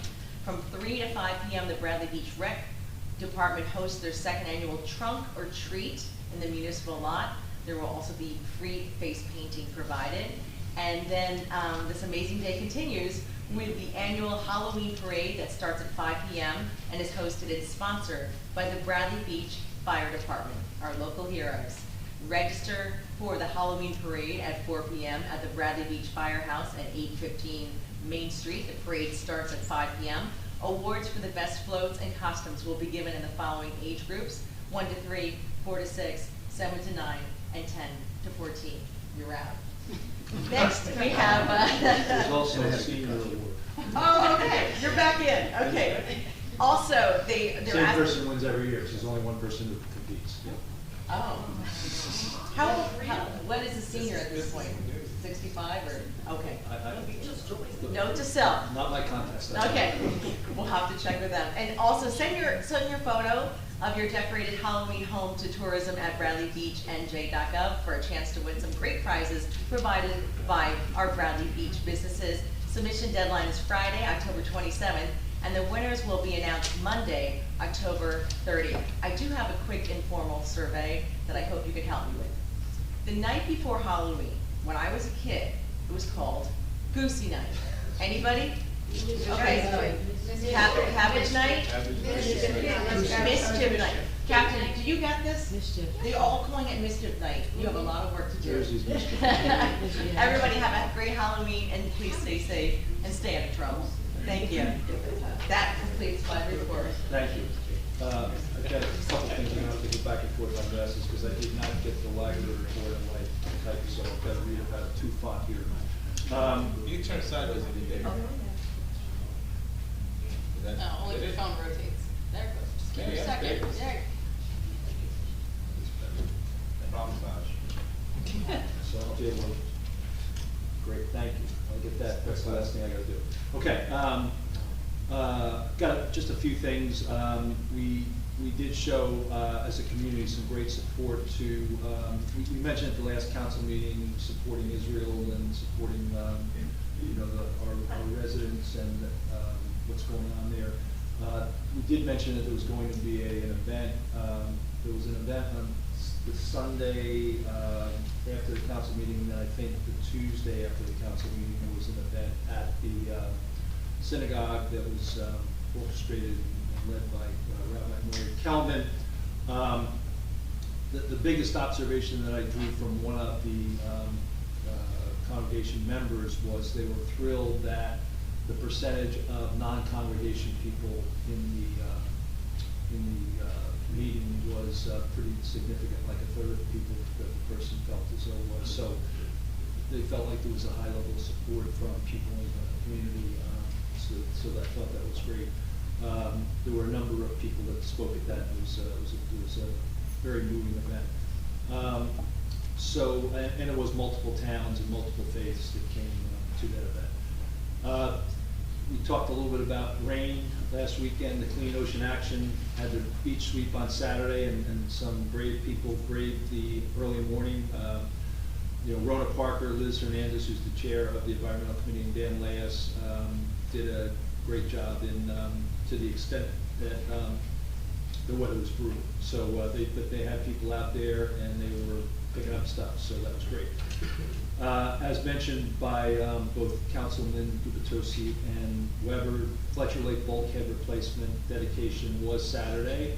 A lot of lifeguards there from the Neptune side, although Neptune and Bradley be able to use the boat launch for training of lifeguards. They don't want them to start training in the ocean until they get some lake experience, so that was a big bonus. It was about a $1.2 million project, and one person that we haven't mentioned that's really been on the Fletcher Lake Commission from an elected perspective. I was on the Fletcher Lake Committee, he was on it. I think Councilman Gubitosi he was on it, Councilman Webb was on it, and that's Robert Lane, councilman from Neptune. We were having this conversation with Robert 2 years ago about the bulkhead that had really collapsed, and it was really a safety hazard, an environmental issue, et cetera. He really pressed very hard on the Neptune side to get that done, and they did a spectacular job. As was said, the mayor of Neptune was there, and we were able to have some more discussions about some projects they have that they're trying to cross into Bradley with, and we're trying to figure out can we work together on it or not. So there's some things coming out of that hopefully will be productive. But it was a really good event, and as Councilman Gubitosi said, Anthony DeMaio has picked up from Al Quixley, and I really compliment Anthony in that he got 4 boxes of stuff when Al passed away. He sorted it out, reorganized, redid the bylaws, redid the finance list to make sure we had the right stuff going on from a banking standpoint, and he's done a really good job. So I was happy that he did mention Mr. Quixley. Mayor's Wellness Campaign, we had our 4th walk of the year. We have 1 more to go. This was Healthy Dog, Healthy You. We had about 20 dogs and as many companions or more that enthusiastically participated. One of our residents, Kathleen Heaney, who's a DVM, Doctor of Veterinary Medicine, and she's president of Heaney Veterinary Consulting. She did a really great job explaining common disease states and preventive strategies for your dog's health. I was dumbfounded by the amount of stuff that can go wrong with your dog in her speech. And one that completely surprised me was, I think she called it dead tail or something, that if the dog was in the ocean and it's too cold, oftentimes their tail just goes out of commission for a couple weeks. And it's a pretty painful situation, so never heard of it, but she had a number of things that also, she caught me after it and talked to me about if you ever consider a dog beach, here's what you need to think about. So she's going to be a great resource for us potentially going forward. I'm not talking about a dog beach, I'm just saying she made that comment. I'm not professing for that one way or the other. But we did have it was a great, the weather Sunday was a heck of a lot better than Saturday, so It's a Thanks. beautiful day. Yeah, thanks to Barb Johnston, Rona Parker, Robin Clips, and Courtney Pappas, and DPW did a great job. As mentioned, there is a joint Avon Bradley Beach meeting at the Avon Marina on the 1st of November. I think it's going to be a really valuable meeting, and people should try to attend if they can, because it has more to do, from my perspective, with changes on the Bradley Beach side than the Avon side. We really haven't made a lot of change as Avon has in the last few years, and for multiple reasons, but they're going to get out there and start talking about that, so that'll be very interesting. We did get we had a conversation, we have a periodic discussion with fire and first aid, and I don't have a fire and first aid report today because I didn't get it, so I will make sure we cover it in the next meeting. But we did have a discussion, and for those who read the newsletter, we are soliciting for a volunteer to help with some of the bookkeeping and administration at the fire department. So Meredith and I met with a few folks, and we're just kind of going to see what we get on that, just to make sure we're executing well and working in sync. So if somebody is interested in that, there's an application process on the website. I'm going to now just mention a couple of highlights on the library. Thursday, November 2nd, there's a Create a Wildlife Habitat at 2:30 in the afternoon, so it's right after school.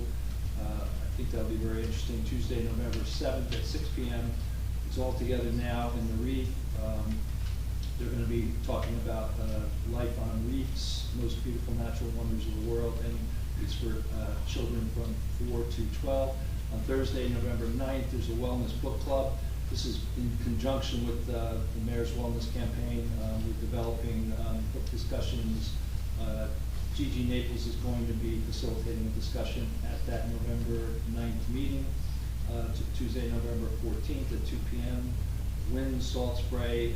There's going to be some sand, and there's going to be a seashore challenge at that meeting.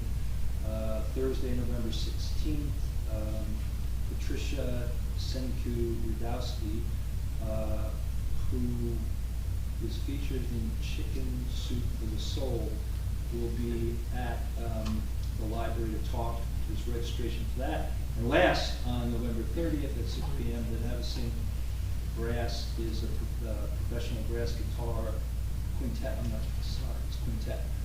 Comfortable with all styles of music. They're going to play at the library. So I'll get this out in more of a newsletter format so that people can see it, but I just want to highlight a few things. So that is my report, and we'll now go to the next item. I didn't miss anybody. That is, sorry, it's comments. Next item on the agenda is public comments. So are there any public comments? Yes. Pam Olin, 302 4th Avenue. I saw in the newsletter that, if I read it right, that we were selected to get a grant of $265,000 for Recreation Center Park. $267,000, yeah. I think it's 267. I copy pasted 265. Okay. But anyway, 2,000. So I assume that's by our rec center, Yep. the park there? Yep. Okay, so my question is, the tennis court there has been decrepit and Yep. it is a Needs work. pickleball court yeah. now. Is there consideration to have a real tennis court without pickleball lines? Because for anybody who plays tennis, that's just, it's not even a compromise, it's just a bad thing. I don't know if there's tennis players even in this room, but I know there's a lot of tennis players in the town of Bradley Beach. And so it'd be nice to have a real tennis court without pickleball lines on it. That's just, wondered if that's considered, or if anybody's done any research instead of it just being, we live in a democratic society. I'll go back to the process before as far as how we got our VA. Nothing against Meredith.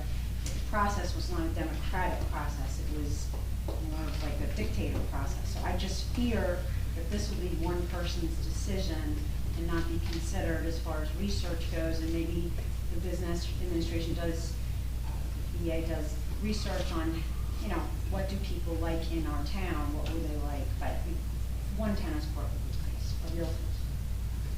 Thank you. Yes.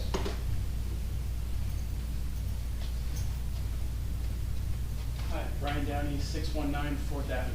I would like to bring to your attention to the volume of, I would like to bring your attention to the volume and hours of trucking that happens in the alleys between 3rd and 4th Avenues and 2nd and 3rd Avenues, servicing the local residences and businesses. Trucking begins as early as 5:40 a.m., including Saturday, and the larger portion of trucks happen before 7:30 a.m. for any given day, except thankfully Sunday. I have researched some codes and will first reference 286-15 private collectors, which states no collection shall be performed before 7 a.m. or after 10 p.m. Now I will reference code 310-3, unlawful acts. Section G, loading operations, which prohibits loading and unloading any type of vehicle between the hours of 6 p.m. and 8 a.m. the following day. Section K, refuse compacting vehicles, prohibits disturbing noise between 6 p.m. and 7 a.m. the following day. And finally, Section O, standing motor vehicles. This refers to trucks idling with auxiliary equipment for longer than 3 minutes. There are refrigeration trucks as early as 6:40 a.m. and throughout the day idling while loading or unloading for up to 40 minutes at a time. From my understanding of what I have read here, this code covers every district and zone these vehicles can park in. This particular delivery I speak of is dropped off, left outside in an insulated container, and brought inside hours later. If there is no one needed to receive the delivery, then it doesn't matter if the delivery is made later. In my 7 years of observation, I cannot see the purpose of trash and recycling collection before 8 a.m. for the residents, landlords, tenants, and business owners. It seems to only serve the collection and delivery companies, which are not located in Bradley Beach. The fact that the staff of the trucks are yelling to each other for communication proves that these trucks are operating at an extreme volume, which would be more tolerable at a later hour. I am hoping these codes can be visited and adjusted to ensure clarity for the residents affected, landlords, and business owners who require trucking. This will give those in need of trucking the guidelines in which to operate, and residents will be able to accept the trucking with the knowledge that quality of life has been considered by the council and the mayor, and we can all exist cohesively as neighbors. Thank you. Thank you. Yes.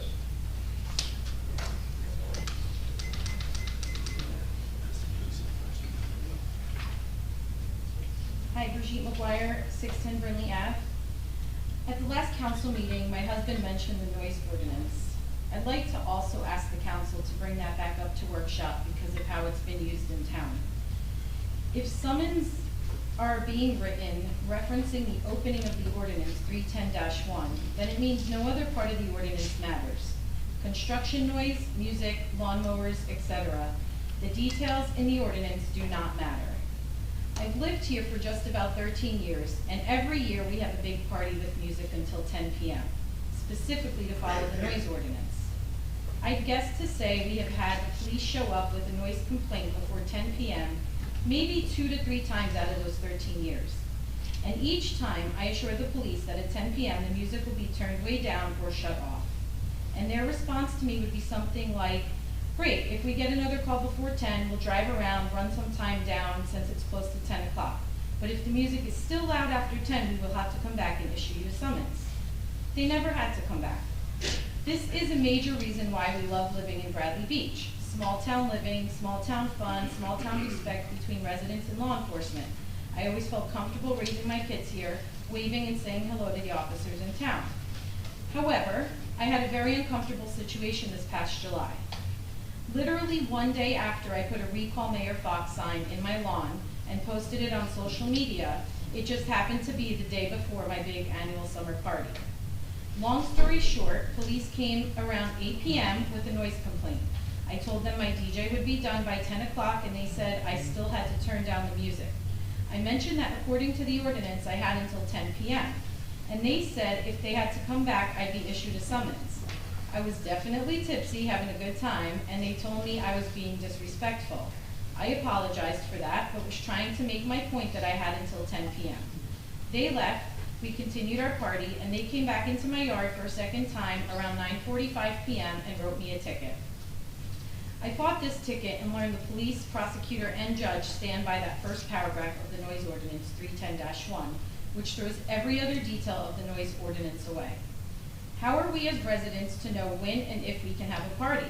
When and if we can use our leaf blower, lawnmower, sneeze on our porches, have loud kids playing, if the way that our law is written means nothing? Was I being retaliated against for putting up a Recall Mayor Fox sign? For a good 11 of the now 13 years, I never made a peep at council meetings. I didn't even attend. This summer, I had a great amount of people walk by my home, and some even rang my doorbell, saying they loved my Recall Mayor Fox sign, but they are scared to take one and put one out. The common phrase was they are afraid of retaliation. Whether it was that they are doing work or planning to do work on their house, afraid of getting pulled over, or just in general afraid. This is when my heart began to ache at how many people don't have a small town comfort when it comes to government here. And my mind spiraled with how we are really all supposed to work together. Our tax dollars, our heartfelt donations, our attentiveness to making things better together. Spending time at town events, raising money, donations, food for those in need, holiday drives, supporting the PTA and the school, helping kids or the elderly cross a main road. All these beautiful things start and end with how we are governed and protected in our town. We all live here because we love it. Believe me, if that summons came at 10:01, I'd be the first to plead guilty and pay that fine. But that's not how it happened in my backyard. I probably wouldn't be too proud of the body cam footage with a few drinks in me with wet hair wrapped in a cover-up from being in the pool. I at least was in better condition than my husband. But the one thing I thought I was doing was following the law. I'm disheartened that if we have a community of people afraid of retaliation, how free are we really living in our beloved Bradley Beach? So council, I know you recently worked hard on this ordinance, but I ask that you take another hard look at the ordinance so that the residents and the police can work together, having some consistency across the board. Thank you. Thank you. Yes. Beth Kepler, 504 Central here in Bradley. I'd like actually to piggyback a little bit off Ms. McGuire's statement in regard to retaliation. I did come here in the first week, I don't remember the date, but it's on record, the first week of September. And I came and mentioned here during public comment that my house had been entered and that I had retained the evidence of that. And I didn't call the police because I felt like it was in direct retaliation for my statements.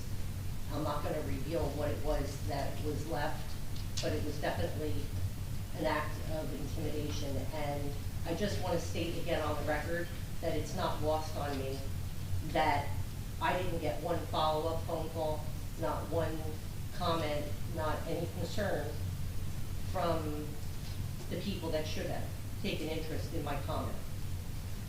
That said, I'll move on to my next matter that I'd like to bring up. As a legislative body sitting in front of me, as a taxpayer, a resident, and a constituent, I would like to, seeing that we have lots of loopholes, I've been reviewing some things, and I'd like to bring everyone's attention, just as an example, not to draw attention to one specific town, but just so that you can get an idea of what I'm talking about. If everyone goes to staffordtownship.gov, you can see that all the elected officials on that page, when you pull up the page, you can see the mayor and all the council, and I like the transparency that I see there, and I think that we should follow suit. I don't know where that would fall, whether that would be an ordinance or a resolution. You guys can work that on a legal basis, but I think that there should be some qualifications and transparency in terms of the verbiage such that future council members and or mayor or elected officials be required to provide for the public their professional resume and affiliations or memberships in any of the following: associations, secret societies, clubs, boards, public and private, lodge members, commissions, volunteers, sorority or fraternal organizations. I think that that would be very important. It would improve and strengthen the trust between the residents and constituents and their elected officials. It would expose conflicts of interest when it came to bidding and favors being given or money being embezzled or not. It would create transparency. And I think it's the public's right to know before choosing to vote for an individual or not, whose values do or do not align with their own. Thank you. Thank you. Yes.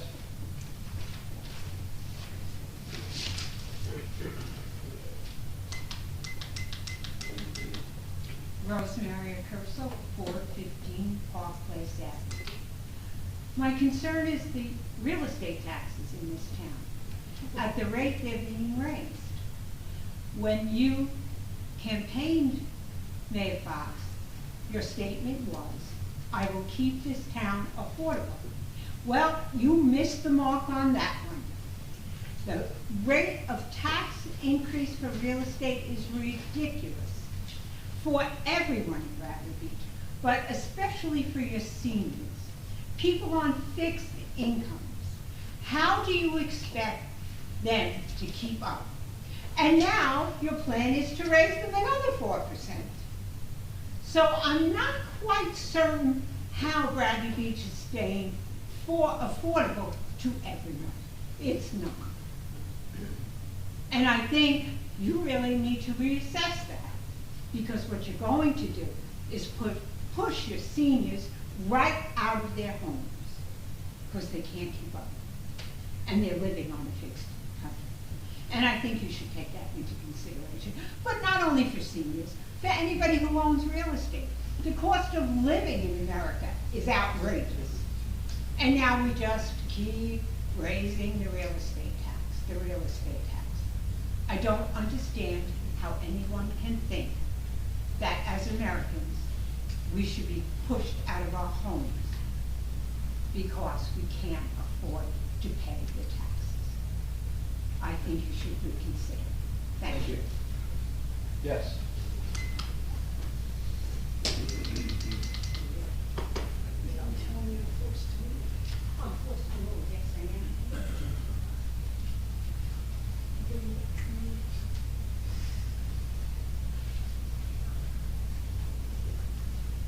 Nancy Meadow, Ocean Park Condominiums.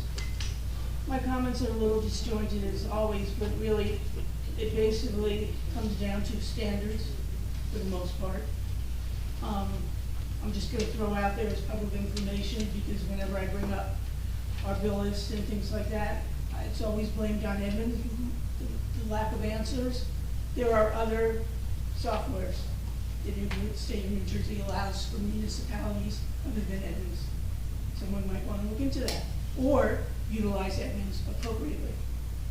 Mr. Gubitosi, I don't think you're going to get much work done with the BBCA prior to the end of the year, because we only have 2 meetings left.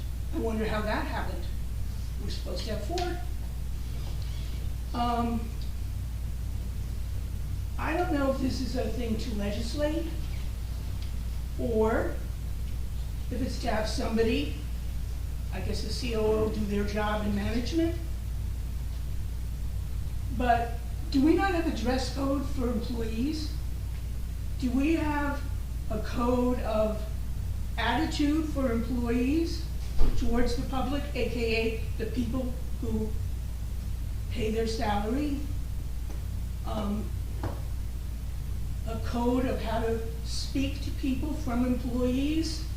As the mayor said this evening numerous times, words do matter. But I guess it's only when it's convenient. I also want to point out that when I come up here and I make an umbrella of employees, I make an umbrella of departments. I do not ever single out one particular person. If you connect dots and figure that out, that's on you. However, this evening, when a proposed ordinance change was brought up, and no one that brought up did not mention a position or a person, Tom, Dix, and Harry is in here, we're sitting there spewing names. And there's always one particular resident that is allowed to get away with this. And personally, as Dr. McGuire mentioned several weeks ago, there seems to be an inconsistency between the way females are treated in this chamber versus male. And I am personally tired of it. I echo the comments on the newsletters and the use of that website. It is not a personal bully pulpit nor a campaign place. It is about news in Bradley Beach. And I brought it up before. It is inappropriate to post things from another organization. A link to that organization is nice, makes sense. Personally, I think we should charge for that. But to have their events posted on our website is offensive. And where do you draw the line with what you can post and what you can't? Again, it's a matter of standards. And it's not only the fonts and the consistency and who posted what and at what time, but it's just, you know, goes from bad to worse. And I'd like to make a suggestion for times when we are told from the public, oh, I'll get back to you on that, or gee, I don't know. And perhaps people receive personal emails, but maybe the rest of us might want to know.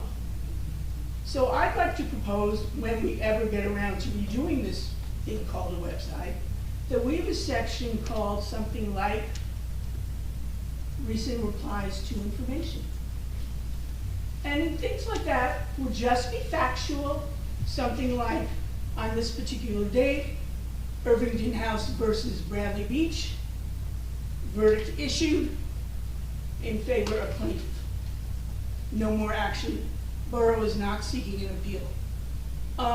Something like that, or like, you know, Meadow versus Bradley Beach regarding ordinance 5-8B. You know, meetings of the council. And I really hope we don't go through this again in January. I hold every single one of you responsible to adhere to that ordinance, as well as you, Mr. Kennan. You should be advising them not to, what's the word for not comply? Uncomply, and not comply with an ordinance.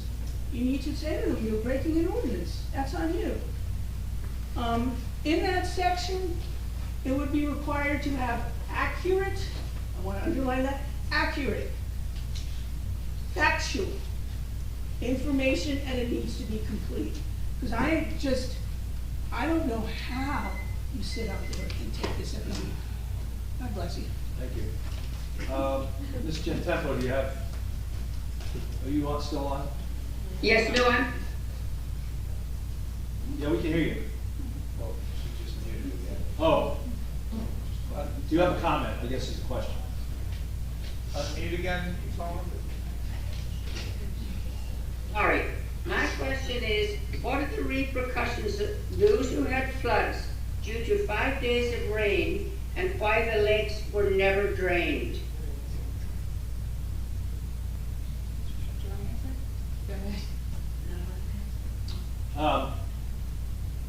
The lakes were drained, and... No, they were not. We'd be happy to review that with you offline, but the lakes were drained. When were they drained? Before, during, and after. They couldn't possibly be before, during, and after. Before, we had 7 days of rain, the ground was saturated, we had the full moon, the full thing, and you hadn't done it before that, the way I see it. Okay, we'd be happy. We'd be happy to give you that information, but OEM is work we can share that with you. Okay, I'd really like to hear that. Thank you. Thank you. Yes. I just have, Linda Duffy, 312 Brindley Avenue. I just have a request. I would like a traffic study done on Brindley for speeds. Could this be possibly done? They fly down Brindley. The big trucks fly down Brindley. We have street sweepers going the wrong way on Madison. I don't know if that's appropriate. I'd like to see this done. Not just having the speed, what do you call that? thing by the school? We just Showing up by, but we need No, a we tra- just- we we need a did traffic one study last- done on this. I want to say the last one we did was North Avenue last year. So Well, this is Brindley Avenue. No, I This know, I is know. not What I'm Newark. saying is that when we do a study, we don't use the machine, we have actually. You put down two things and it tracks the cars that go No, through. we have a process to do that, so I can talk to our capital. I'd appreciate it, because you know what, not only could we get revenues, but there's children, not just because I have children now. There's a lot of problems with bicycles crossing the street. The garbage truck, not ours, but the private garbage trucks go so fast. They go by my house so fast and I can't even read the writing on their trucks. Yep. And I'd like to say that you said that everything was kind of streamlined for the process of the church, that, I don't know, yeah, you said the government was streamlined. Government was streamlined. You did mention something to that effect. When actuality, it wasn't really streamlined, because you knew that Meredith wanted her position early, I guess February. I don't know. No, you said the government was streamlined, that nothing held everything up, but that it was insinuating that Al or Mr. Gavinosi, yes, that's exactly what I heard. I never used the term streamlined, so maybe we could talk after. Continuity. Maybe that's the word. Continuity of government. Oh, I Yeah, thought you so were there was talking no about the church, continuity I'm of sorry. government, because when she was recusing herself all the time for voting and wasn't showing up, and then we had the lawsuit, it kind of held everything up anyway.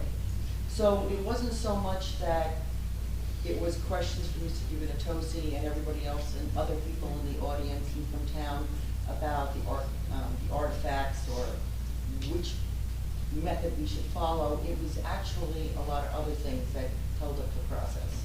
So it wasn't just the council and that. It was a culmination of everything that went on. So you're talking about the church then? 'Cause I Yeah, got oh, I'm sorry, I confused. didn't mean to You say were that. back and forth with two Yeah. different things. Oh, look at the time, it's 9:30, I'm in bed at 9. So, I'm just saying that, we have to be fair in the process, and I'm not judging anybody, I'm just saying that a lot of things went on, it wasn't a great year, I'm hoping we have a better year as far as everybody getting along and doing the right thing, and that's all I have to say. Thank you. Yes. No, I'm not asking for it, okay. Thomas J. Cohen, 612 Third Avenue. It was a little distressing this morning when I woke up, and on the CoStar website, there's a story that says, Mayor challenges council's refusal to pay his legal fees in recent lawsuits. Well, Mayor, this is nothing more than another self-created challenge on your part. Okay, I feel bad for the reporter who wrote the story based on whatever your media submission was, because it's not factual at all. So I went back and I looked at your lawyer, Ms. Flynn, Assemblywoman Vicky Flynn's original complaint from May of 2022. In the original complaint, on page 19, it states, Mayor and his office, to the extent that those actions would be inconsistent with state law and the borough's charters, and the following. And it goes to. I'm sorry, you said May of 2022. May 22nd, 2023, I apologize, yes, May 22nd. So it goes on F through K. Now I'm gonna read you J, okay, because this is the pertinent part. A request awarding plaintiff reasonable damages, attorney fees, and costs of the suit. That was requested by your attorney, because your attorney knew that the fees weren't included. Okay, it's in her complaint. Now, it's interesting that that complaint is signed by Vicky Flynn. And there's a verification of allegations of complaint by you. So you read the complaint, you knew that the fees were not going to be paid unless the judge approved them, which the judge did not. So you knew right from the beginning, there's no reason to fight about these fees. They're your fees. Well, now we have to read the, I hope it's not on the front page, because you've embarrassed the town over and over on this topic. It's really ridiculous. Now we got to go through it all over again. It's in the original complaint. You don't get legal fees. Your attorney knew it, and you knew it, sir. So please don't make anything embarrass us anymore. Thank you. Yes, 1 minute. Herb Kenny, 216 Brindley. Have we completed, was the audit completed, and is it available to the public? Not yet. It's, I talked to the auditor, Meredith, have you talked to him this week? I have not talked to him this week. No, but we are hoping Are we in soon. violation of New Jersey statute or no? No, so they're actually gonna be here Friday, still doing their work in. Okay, so you got till Friday, okay. Second question, I believe there's an ordinance proposed, Meredith, you weren't here, luckily yet, but you're probably gonna get stuck with it, where, you know, I've mentioned productivity improvements like 1,000 times since I've been here.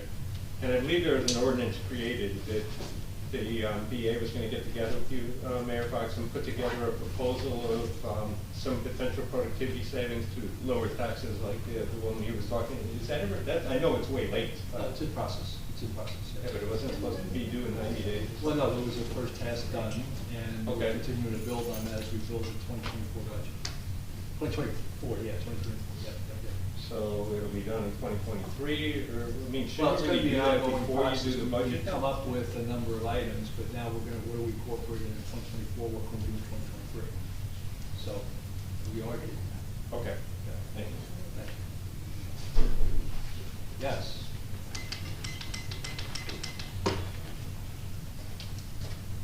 Hello, Kate Sweeney, 400 Bradley Boulevard. I have a question about the bulkheading project, with the state funding, the 258.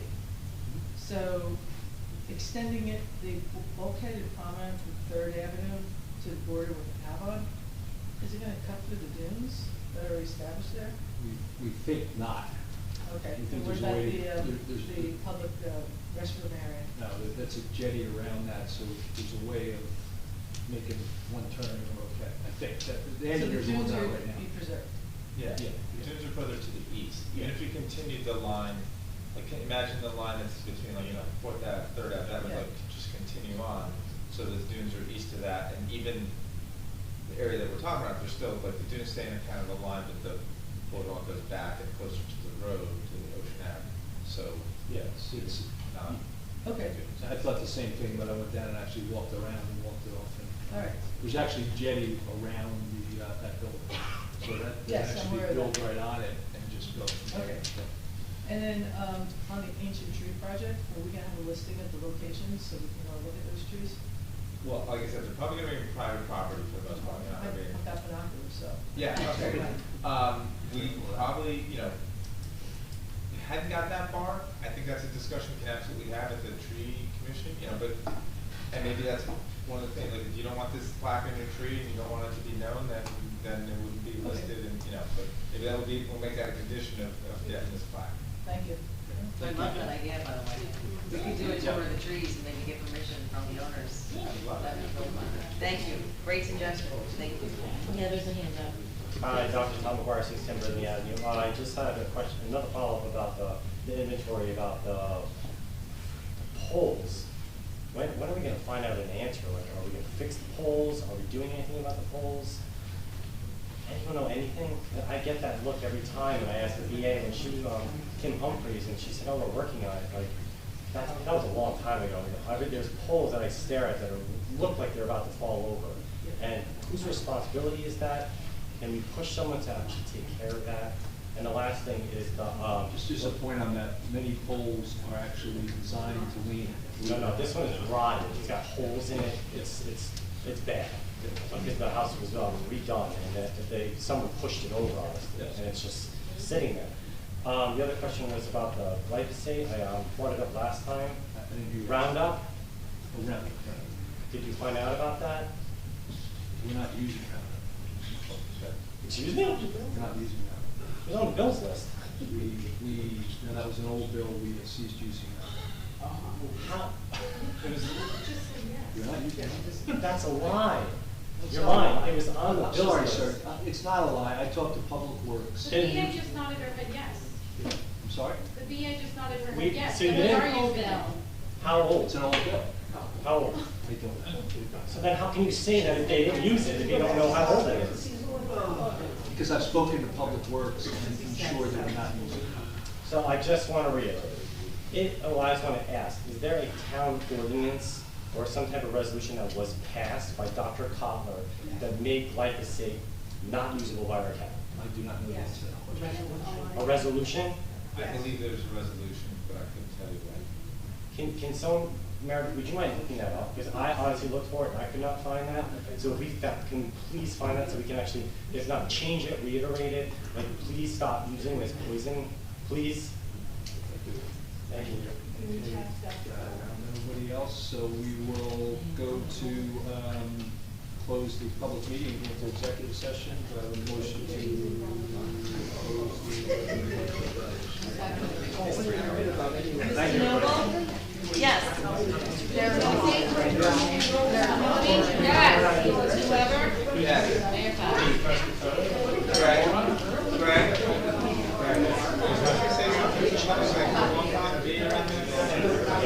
Stop it, we're taking about 20 minutes, and no action will be taken after the